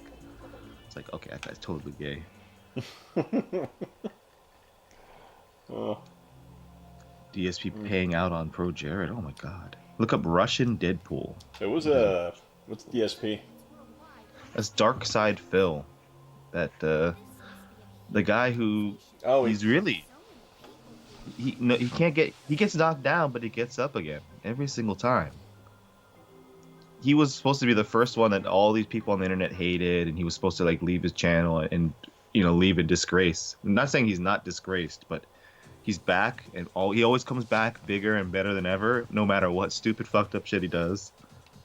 He used to have an entire, he still does, has people trying to like dedicate it to fucking with him and making videos like this is how you not play games, but shit, he's always on top. He posted a picture of himself getting caught having a wank on stream. I think he got just caught doing it. I think he like left. Didn't he leave the stream going or something like that? That the guy I'm thinking of? Yeah. Yeah, I think he realized it, but he's always like, "Hey guys, I need money for taxes, and you guys are my detractors. I hate you guys. You'll come in here, you just love me." He's just this really, like, I don't know. I think it's charming at this point, but he used to be like the most annoying streamer, let's player, whatever. And he's looking good. It's kind of like after all like the weird game journalism scandals, how fucking Jeff Keighley came out looking like a saint. He's like, oh, he's got nothing going on with him. He's an asshole. His game shows suck, but he's got embroiled. Yeah, I love it. Like, yeah, Jeff Keighley. Like, as much as I dislike the guy based on the actual mainstream content he's made, like with the Game Awards and all that, turns out he's not a monster at least. Yeah, right. It's like shit. Oh, that's cool, John. Welcome to the stream. Yeah, that's funny though. See. I was brushing off some crumbs from my pants for 4 minutes. Oh, that's the best. Is that what he said? Oh, that's what he could have said. Oh, God. Oh, Seven Beetle. Yeah, Jeff made Angry Joe mad. I remember years ago, like in 2008 or something. Like, Angry Joe is one of the only video game channels I used to watch back then. And he got his ass handed to him. And Angry Joe looked like he was going to cry. That was funny. And I was like, Jeff Keighley is such a dick. And I was like, I fucking hate this guy. But man, it really kind of showed Angry Joe kind of for who he was. I remember.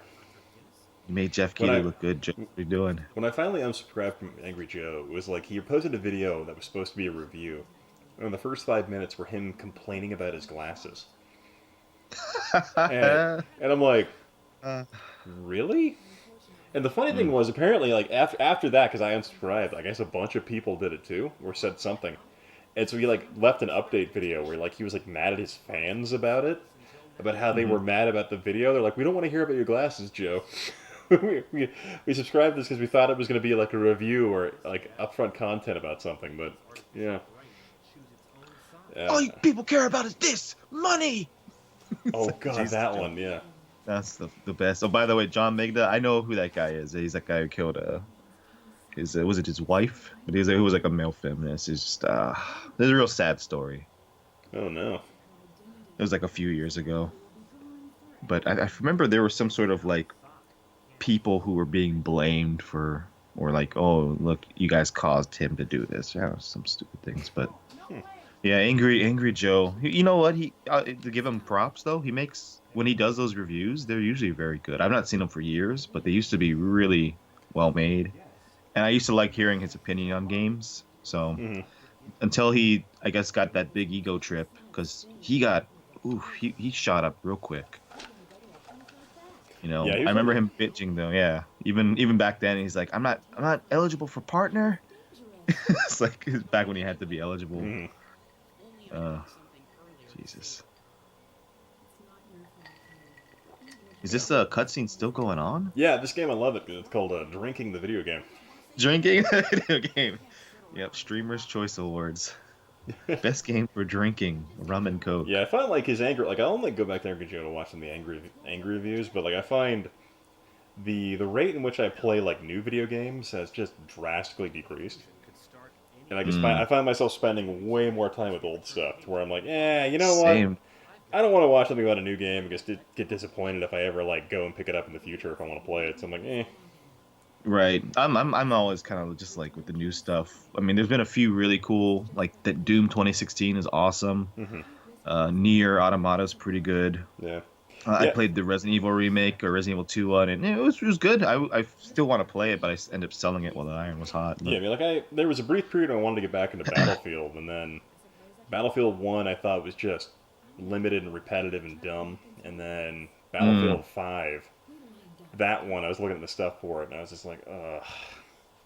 You gotta go to one in between those to find a real good fun experience. Well, even then, like I feel like I didn't like what they did to Battlefield as a whole. Like where I felt, this is my perspective. Like when I was playing some later Battlefield games, like the vehicles were I felt like the vehicles were drastically underpowered, and it became just an infantry round game. And I'm like, Yeah, that's what they do. Yeah. Do you think they did that for balance issues, or did they just want people to get more into the first-person shooter thing? I think they did. Like they did it to like prevent people from just vehicle camping the entire time and like give the game a different flow, which I think it works for a lot of people. But in terms of how I want to play the game, like I'm like, kind of made it suck to me. But They should just have two modes, gimped vehicles and non-gimped vehicles mode. That'd be great. That would be great. You know. See, Battlefield 5 is horrible, terrible gameplay, bad maps, all of it's bad. I figured that out. No, right now, this is actually using the straight composite, because I'm in my garage, and I only have a ton of CRTs out here and no HD television. Oh, that looks good for composite. Well, because I'm upscaling it through my cheap European SCART, so it's going from composite to SCART to upscaler. No, even for like a upscaled composite, it looks pretty sharp. Yeah, it's not too bad. I mean, DreamCast is a pretty system. Ash is saying even the composite looks better than Pound. Electron Ash, I think it depends on what Pound cable you have. The one I have, I don't think looks that bad. But yeah, I would say it still doesn't look as good as just a straight VGA cable. But I find my VGA setup requires like a whole extra adapter. And I just don't have the energy for that right now.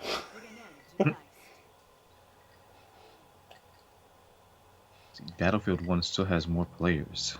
Wow. Yeah. Well, Battlefield 1 at least has a fun concept behind it. I guess it didn't really feel like World War I to me. Which, I mean, like, I don't really think that's really... I mean, like, Verdun would probably be the best choice for a game that's like World War I if you're going to do that. But yeah. That's the one that you've played a few times on stream, right? Yeah. I think... I did that one stream a while back where it was like World War I games. Just played those, like, all night. And it was like... I was actually doing it on Armistice Day. For the 100th anniversary of the Civil War. First World War. Oh, wow. First World War. Yeah, Civil War, yeah. The global Civil War. Let's see. Yeah, I don't know, Ash, about the Pound cable being screwed. I know that you like it, but I hear like a lot of people have kind of like turned their nose up toward the Pound cable. Honestly, I think the issue with the Pound cable is they just don't have good QA and a lot of the cables coming out. So some cables are way washed out. Some suck. The one I have, I don't think it's that bad. I guess all I've noticed with it is that the detail isn't as good as it could be if it was a VGA. That's just all I've noticed.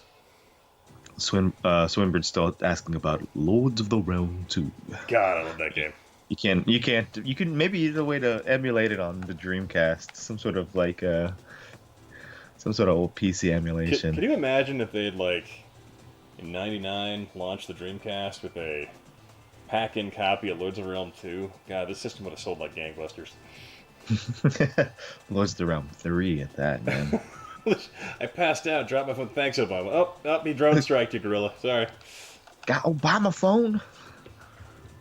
Koralik. Koralik, yeah, he's a sweetie, that one. Is Koralik, is that the one guy, like 100,000 plus subscribers, just always talking about the best setup for Dreamcast video? Probably has around that many, and he always gives bad advice about getting the best picture quality out of your old systems. But I think he's like a big Dreamcast guy, like Shenmue and all that. Yeah, I was looking at... But old Bob and him have some beef, so... Oh, really? Okay. It's pretty Well, funny. I figure Bob strikes me as the guy that, like, just gets into the nitty-gritty of what makes it best. But, like, I don't know, Koralik just has, like... He'll talk about it, but he can, like... He can take something that would take me 3 minutes to say, and he can stretch it into a 20-minute video. Mm-hmm. Gotta get them ads. Mm-hmm. I don't know. I really want to check out those, what are those cables? The ones that, like, do the... Those HDMI cables that do the on-the-fly anti-aliasing thing? I don't know. I'm sure like Ash or somebody would know. Yeah, I just have some like custom-made RGB cables, and it's probably like kind of what Binary Bond is saying, using the VGA sync, because some of the games get fucked up with that cable. Like I can't play Street Fighter 03, and like Climax Landers is also a game that gets fucked up, and my demo disc for Skies of Arcadia doesn't work either. Oh no. So it's kind of like a few games they just don't work. I think it's because of the way it's made. Yeah, I was looking at the RGB cables are actually finally making it to the States here now. I was thinking about getting those. I'm like, no, I think VGA is probably the best way for me to go. Yeah. I'm thinking about just kind of upgrading and for some of my systems and getting all the HD Retrovision things. But I don't know. We'll see. Yeah, I was looking at because I bought a second Dreamcast because I have a plan to, like, once one of the drive breaks, like, to do the SD mod to it and then do the DC HDMI mod to it as well at the same time, just to have both. Okay. I don't know, but I'm just waiting for it to die, but I don't think the Dreamcast will ever die. Yeah, the soul still burns, or whatever. Yeah, friggin' the Dreamcast is just such a well-made console. Let's see, Swinburne sees he needs my bookshelves. Yeah, white does look better for video game collections. Racist. Yeah, hey man. I did white bookshelf power. White bookshelf power. Koralik looks like a human chipmunk. Well, that's just rude. But I think I see that. Rex Warden is back against his will. He lives again. It's not by my hands. Hey. I'm skin given life. Hey Rex, what's up, man? Digimon would be cool. Digimons. I actually don't have that game for Dreamcast. Is there a Digimon for Dreamcast? I guess there is. I think there is. I ain't never seen it. Dead. The comment made from Microsoft brand operating system Windows 10. Oh, wonderful. See, Steve Ballmer wouldn't fucking stand for that. But yeah, actually, I've been planning to my office upstairs. I have like 100 square foot closet, and I'm gonna build like new media shelves in there. Just because ultimately, like, I'm finding the 9-foot by 5-foot shelf I built to hold my collection just isn't big enough anymore. So I'm like, crap. Oh my god, Mac and X with a dual freaking... They did release Mach and X on the PlayStation 2. Oh, did they? It's Mach and Shao. Well, yeah, but unfortunately, it's third person. It's pretty lame. Isn't it not I look have as good it. as well? I guess it's probably got, it looks more aliased or whatever. So it's got like the the jaggies, as I guess you could say. I haven't played it in a long time, but if I ever get my computer situation fixed and I can stream again, so are you gonna buy a computer or what's up? Gonna get it fixed? Well, Bob was saying, like, I'm sending you something on Monday. I'm like, I can't accept it, man. But we'll see. Computer? Like, he has like an extra thing, and he was like, this has like a capture card that you can just capture directly, and he's going over it. And I was like, like, I appreciate that and everything, but Like, I'll figure it out. I mean, if he does do that, if I can't get around it, because he's like, I'm gonna find your address. It's like, well, I'll send him a nice care package. You send it like to like that province, like, dear Japanese man, would you please find this other Japanese man and give him this? He's gonna go on Shenmue. I'm looking for a racist stereotype. Never seen him. That would be a great adventure. God, that'd be just the best episode. Yeah. Well, that would be great. See, Swimmer saying he needs Soul Reaver for Dreamcast. Hell yeah. Oh, I think I might still have that for the Dreamcast, at least in the US. I don't think I got a Japanese release, unfortunately. These people did not understand the power of the Soul Reaver. Why does this guy turn into a knife? Like his whole body? It's cheating. Yeah.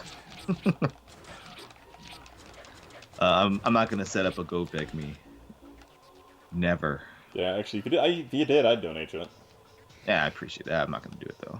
Yeah. Unless it was like for charity or something. Maybe. Just hot sex when I get to Japan with you.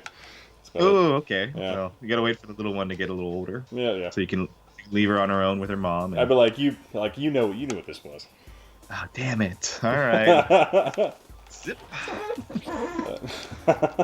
This is the go fuck me instead of the go fuck me. That's what it is. You got it. Yeah. Take a look at this, it'll be fun. I think once my daughter gets older, I plan on definitely going back to Japan here at some point because that country's so cool. Yeah, it's like if I'm still alive by then, definitely come on, and hang out. Mm-hmm. If I have a better apartment at that time too, and I could accommodate guests, I'm thinking like my contract for this apartment ends in another year.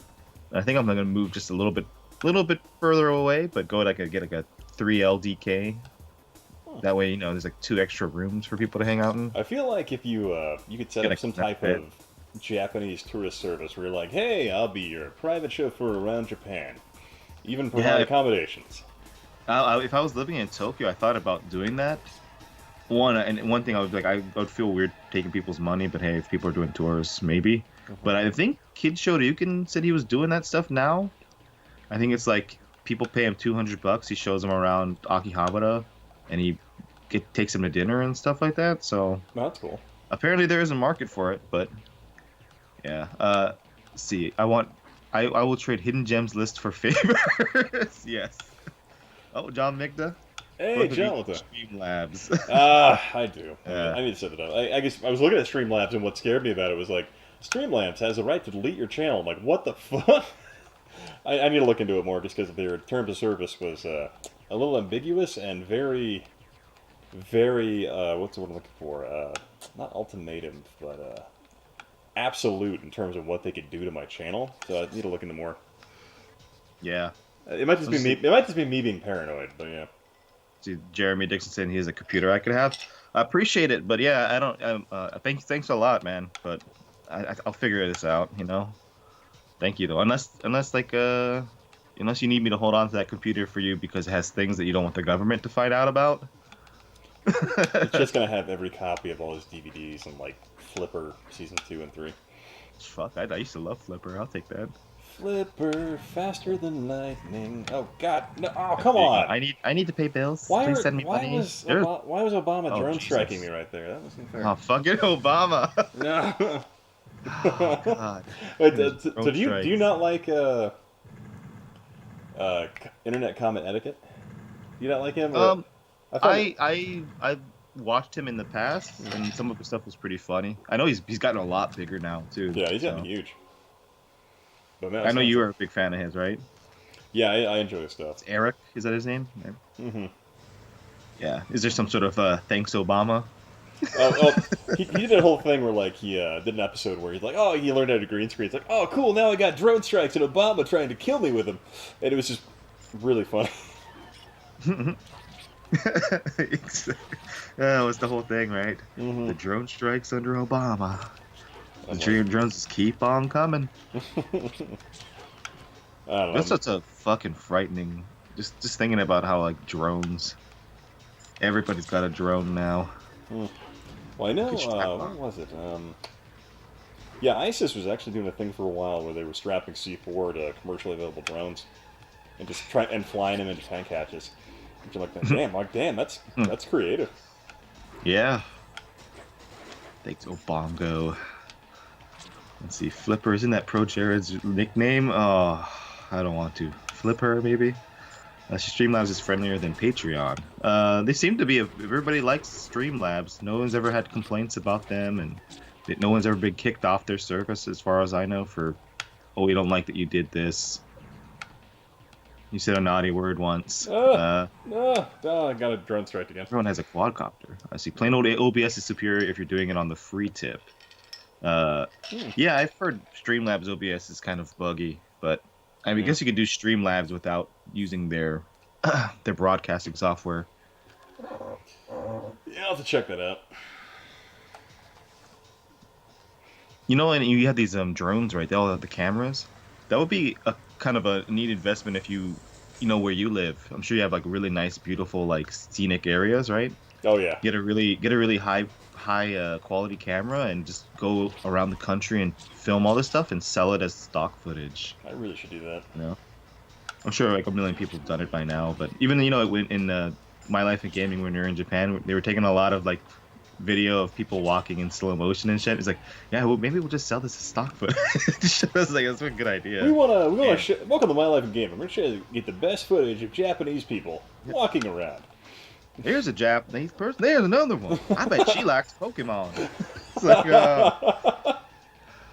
we'll go get her number. Well, I just feel like they would have a really elaborate way to get the best possible footage out of that situation, where they're like, you plug your OSSC directly into the sidewalk, and it gives you the line generation for what you're doing.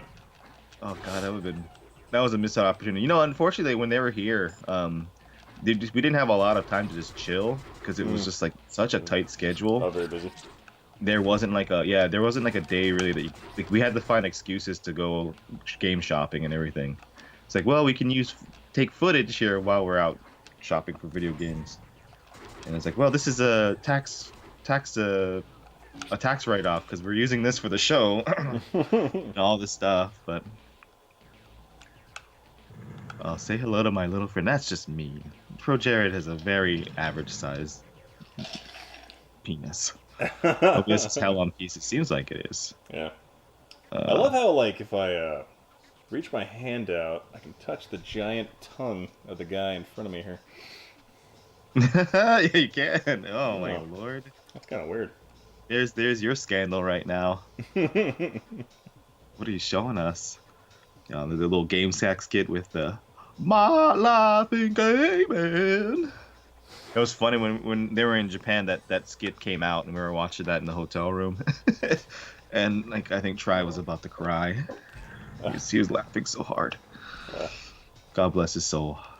I still love the retro RGB parody of freaking Yahoo. Oh, that's the best, God, man. that was funny. That fucking shirt on the head.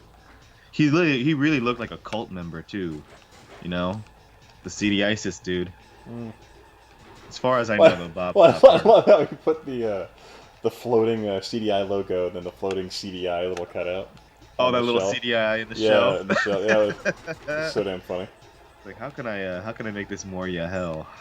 It's more Yahel than Yahel was in that documentary. Let's see. The laugh when he said they overpaid Dragon Quest games. Yeah, they were just kind of trying to get as much games as they needed. Definitely more HDD space. 4 terabytes is so 2008. That's way more than my computer has. Yeah, I only have like my current desktop build. I have like 64 gigs of RAM, but I only have like 2 terabytes of storage space on it though. Okay, I think I have a 1 terabyte hard drive, and I think this has 16 gigabytes of RAM, or 8. I don't know which one. If it's I'd imagine if it's 8 years old, probably like 8. Yeah. You know, it's been good. You know, it's been trustworthy little thing. It's just, I guess it's just time to go to the big silicone graveyard in the sky. But I mean, ultimately, like, man, if you do need a new computer in like that, I have my old desktop tower I'm not using. If like, so you need one in a pinch. Mm. Because I'm not using it anymore. It's got like 24 gigs of RAM. It's an old i7. It's like 10 years old, but still does everything. It would probably run your Vegas stuff, no problem. The only issue, I think it would cost like $100 to ship it there. Yeah, that's one thing too. It's like, yeah, thanks though. Yeah, don't worry about it. I'll just I'll figure this out. As long as I can use this for rendering, just put a fan on it and hopefully it doesn't die. But I was just surprised at the streaming. Just run the cord into the freezer and just put it in there. Yeah. Whew. Yeah, I'm gonna say maybe winter only. If I can't get it figured out. Winter streams. Okay, guys, it's winter. That means we could stream some Super Famicom games. Ooh. That's gonna be funny. Like, I can only do this seasonally, based on the fact that Japanese apartments don't have air conditioning. Yeah, I have the air conditioning in here, but I never use it, and even if I do, I just feel like it's too loud. Well, yeah, because Japan, it's like they use those. Like every room has an AC unit, right? Like attached in the corner. Right. Yes. Connor, it's like Kingdom, how's it going, air. Man? I bought a new 4TB drive, and with a couple of days, it was full. Damn. Holy Lord of mercy! I have the struggle. I have a 2TB drive on my laptop, and I'm like, I'm never gonna fill this up. But I don't know. I find I'm not as I don't keep as much footage as I used to. I'm like, once I'm done with the project, I just delete everything. Yeah, I'm a little bit more selective too what I keep. Like if it's a full playthrough or co-op or something, I was like, I'll definitely keep that footage. But if it's just like, I played through half the game, I can always play through half this game again if it's not like ridiculously hard. See a lot of Goodwill talk in the chat too. I miss going to like thrift stores. That's one thing in this country. I bought a new tripod from the thrift store yesterday. Nice. It's got like it had like a broken screw on it, but everything else is fine. I'm like, okay. Yeah. But it's like one of those nice ones with the cool like panning, like what I think like a panning like ball bearing kind of joints. I can do like nice left and right shots. I'm like, cool. Oh, good. Yeah. Like I never had that ability. It was always like jerky and gross. Yeah, right. I've gone and I've checked some like tripods at like the used stores around here, and they're usually. It can be like $50 to $100 something usually, but it's so nice. Yeah. And my shitty tripod, I think I paid like $40 for it new. It works fine, but yeah, it does not have that smooth panning. No matter how hard you try to keep your hands, like how much you loosen it up, and it's just looks like shit. Or like use a digital assist to be like, hey, make this look better. It's like it's all bad. Yeah. Jimmy is abroad in Japan Jimmy is abroad in Japan a phony? Oh, is he? You mean Chris? I've heard some stories about him from people who know his ex-girlfriend. And so, I don't know. I don't know if he's a phony. I've never been a fan of his channel or anything. And I've never really watched anything, but I think he lives a couple of prefectures away from me. But, yeah. I've not heard. A lot of people like his channel, and a lot of people who are very they come down hard on J-vloggers. They're like, he's the only one I like. But it could be like Pro Jared. All these other YouTubers are all phony, but at least Pro Jared's a genuine nice guy. That's all I'll say about that. Oh my God, my heroes betrayed me. It's none of your fucking business. One of my least favorite things is people are like, all these sweet hidden gems, or how I get a sweet deal when I'm like out looking for video games. I need to go make a parody one of that where I'm just out there paying full price for every game I find, or like above market. Like, it's such a sick deal. I'm like, it's like a copy of Madden for like $10. Yeah, just do like the most desperate looking video to try to get views. Oh man, those drones. My only concern is, like, I worry that a lot of people wouldn't get that I'm joking.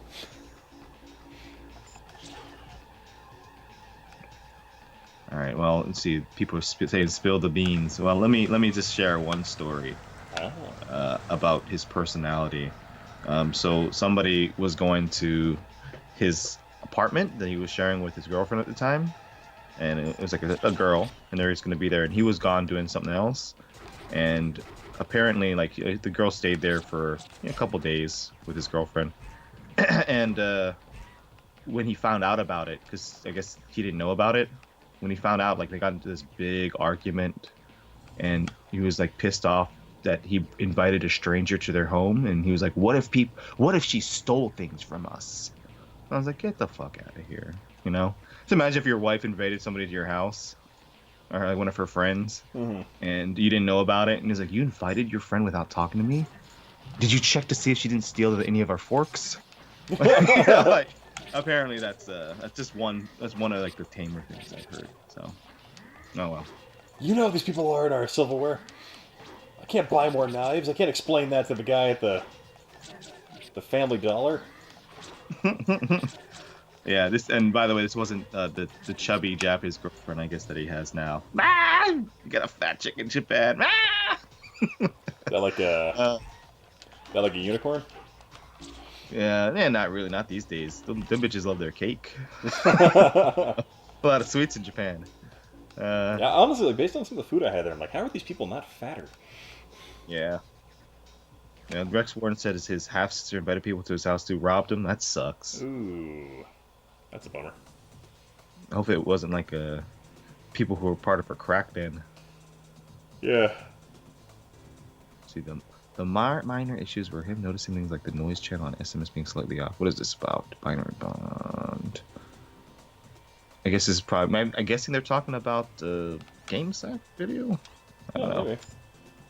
I'm secretly a fatty. Well, I'm getting fatter. You know.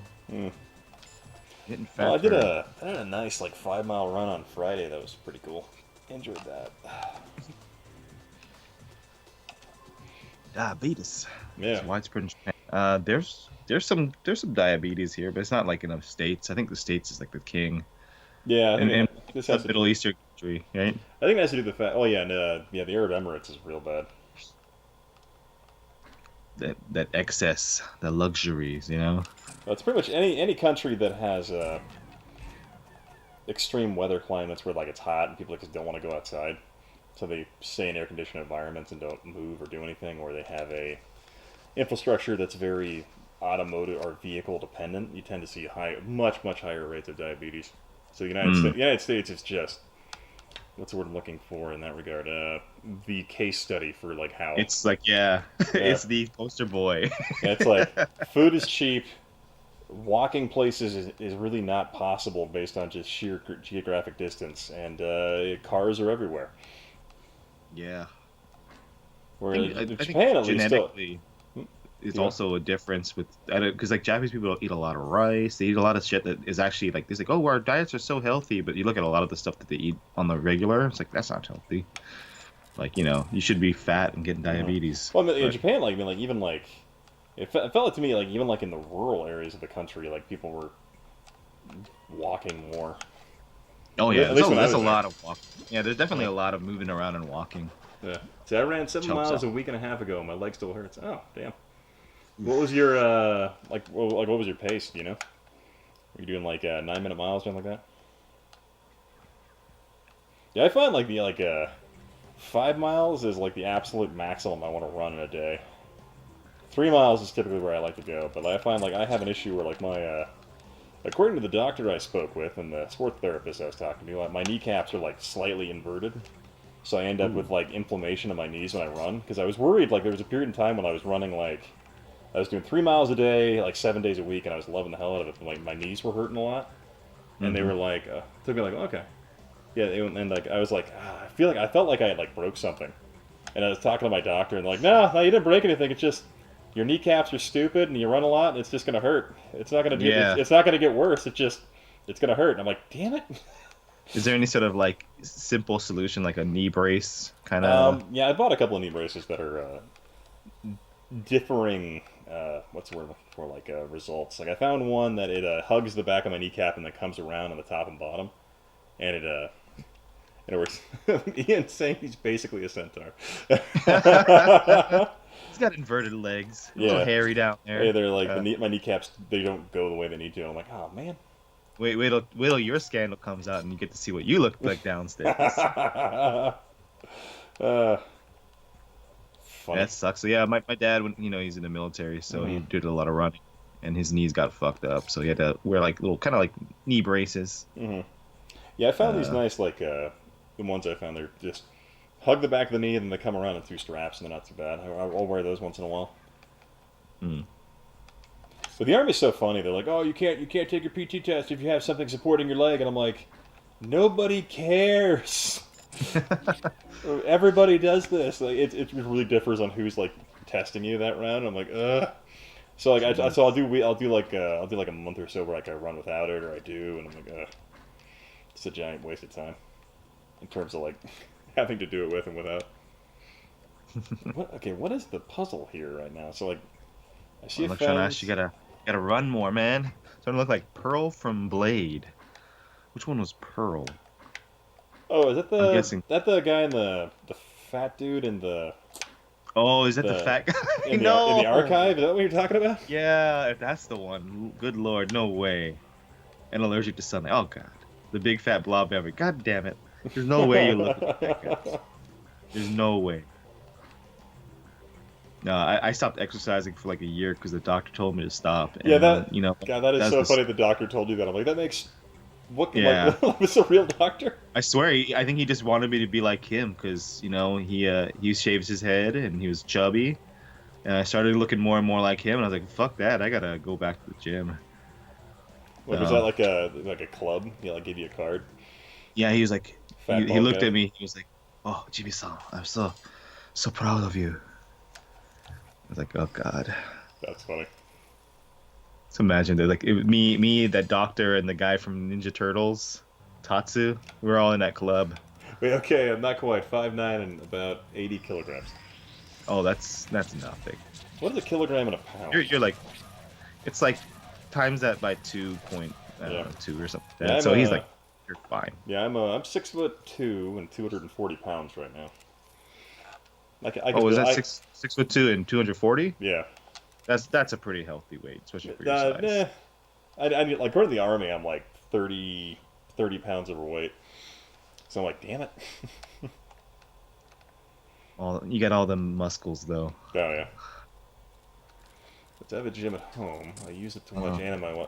Yeah, man, freaking like one of my favorite things is like finding Nice. like now that I have my phone and all that, I'll watch like YouTube videos while I run, like on a treadmill, or at least listen to stuff while I'm outside. And that has made running so much more enjoyable. I remember when I used to run back before like phones with that ability were like readily available, and I guess it was just hell for like the entire time. Like, this is the worst thing ever. I just hate running, man. I like riding bikes, but yeah. It's got bikes are way more fun. Like I've been running with my daughter. Like I put her in her wagon and I'll just drag her along while I run. And the funny thing is she's totally fine if I'm like hauling ass and just like and doing like 7-minute miles. She'll stay in the wagon, no problem. But as soon as I slow down, she's like, "I'm done. I want to get out." I'm like, "No, you stay in the wagon. This ride ain't fun no more." Yeah, you're gonna slow me down. But she's like, "No, you got to keep going faster." I'm like, "Ah." How many Europeans are in this fucking chat? Oh, probably a lot considering how late it is right now. It's like 2. Dixon saying if you exercise too much, ends up partially paralyzed the next day. That'll happen. Especially what? Especially if you're doing it too much. Oh, Jeremy Dixon said that? Yeah. Oh man. He just means like just overworking. Oh, gotcha. No, man, I freaking love when like you get like that good like sore after workout. I'm like, yeah. That guy just realized it has a Gatling gun in his stomach. I don't identify as a Euro. I'm a Brit. All right. Connor's got that Royal Britannia.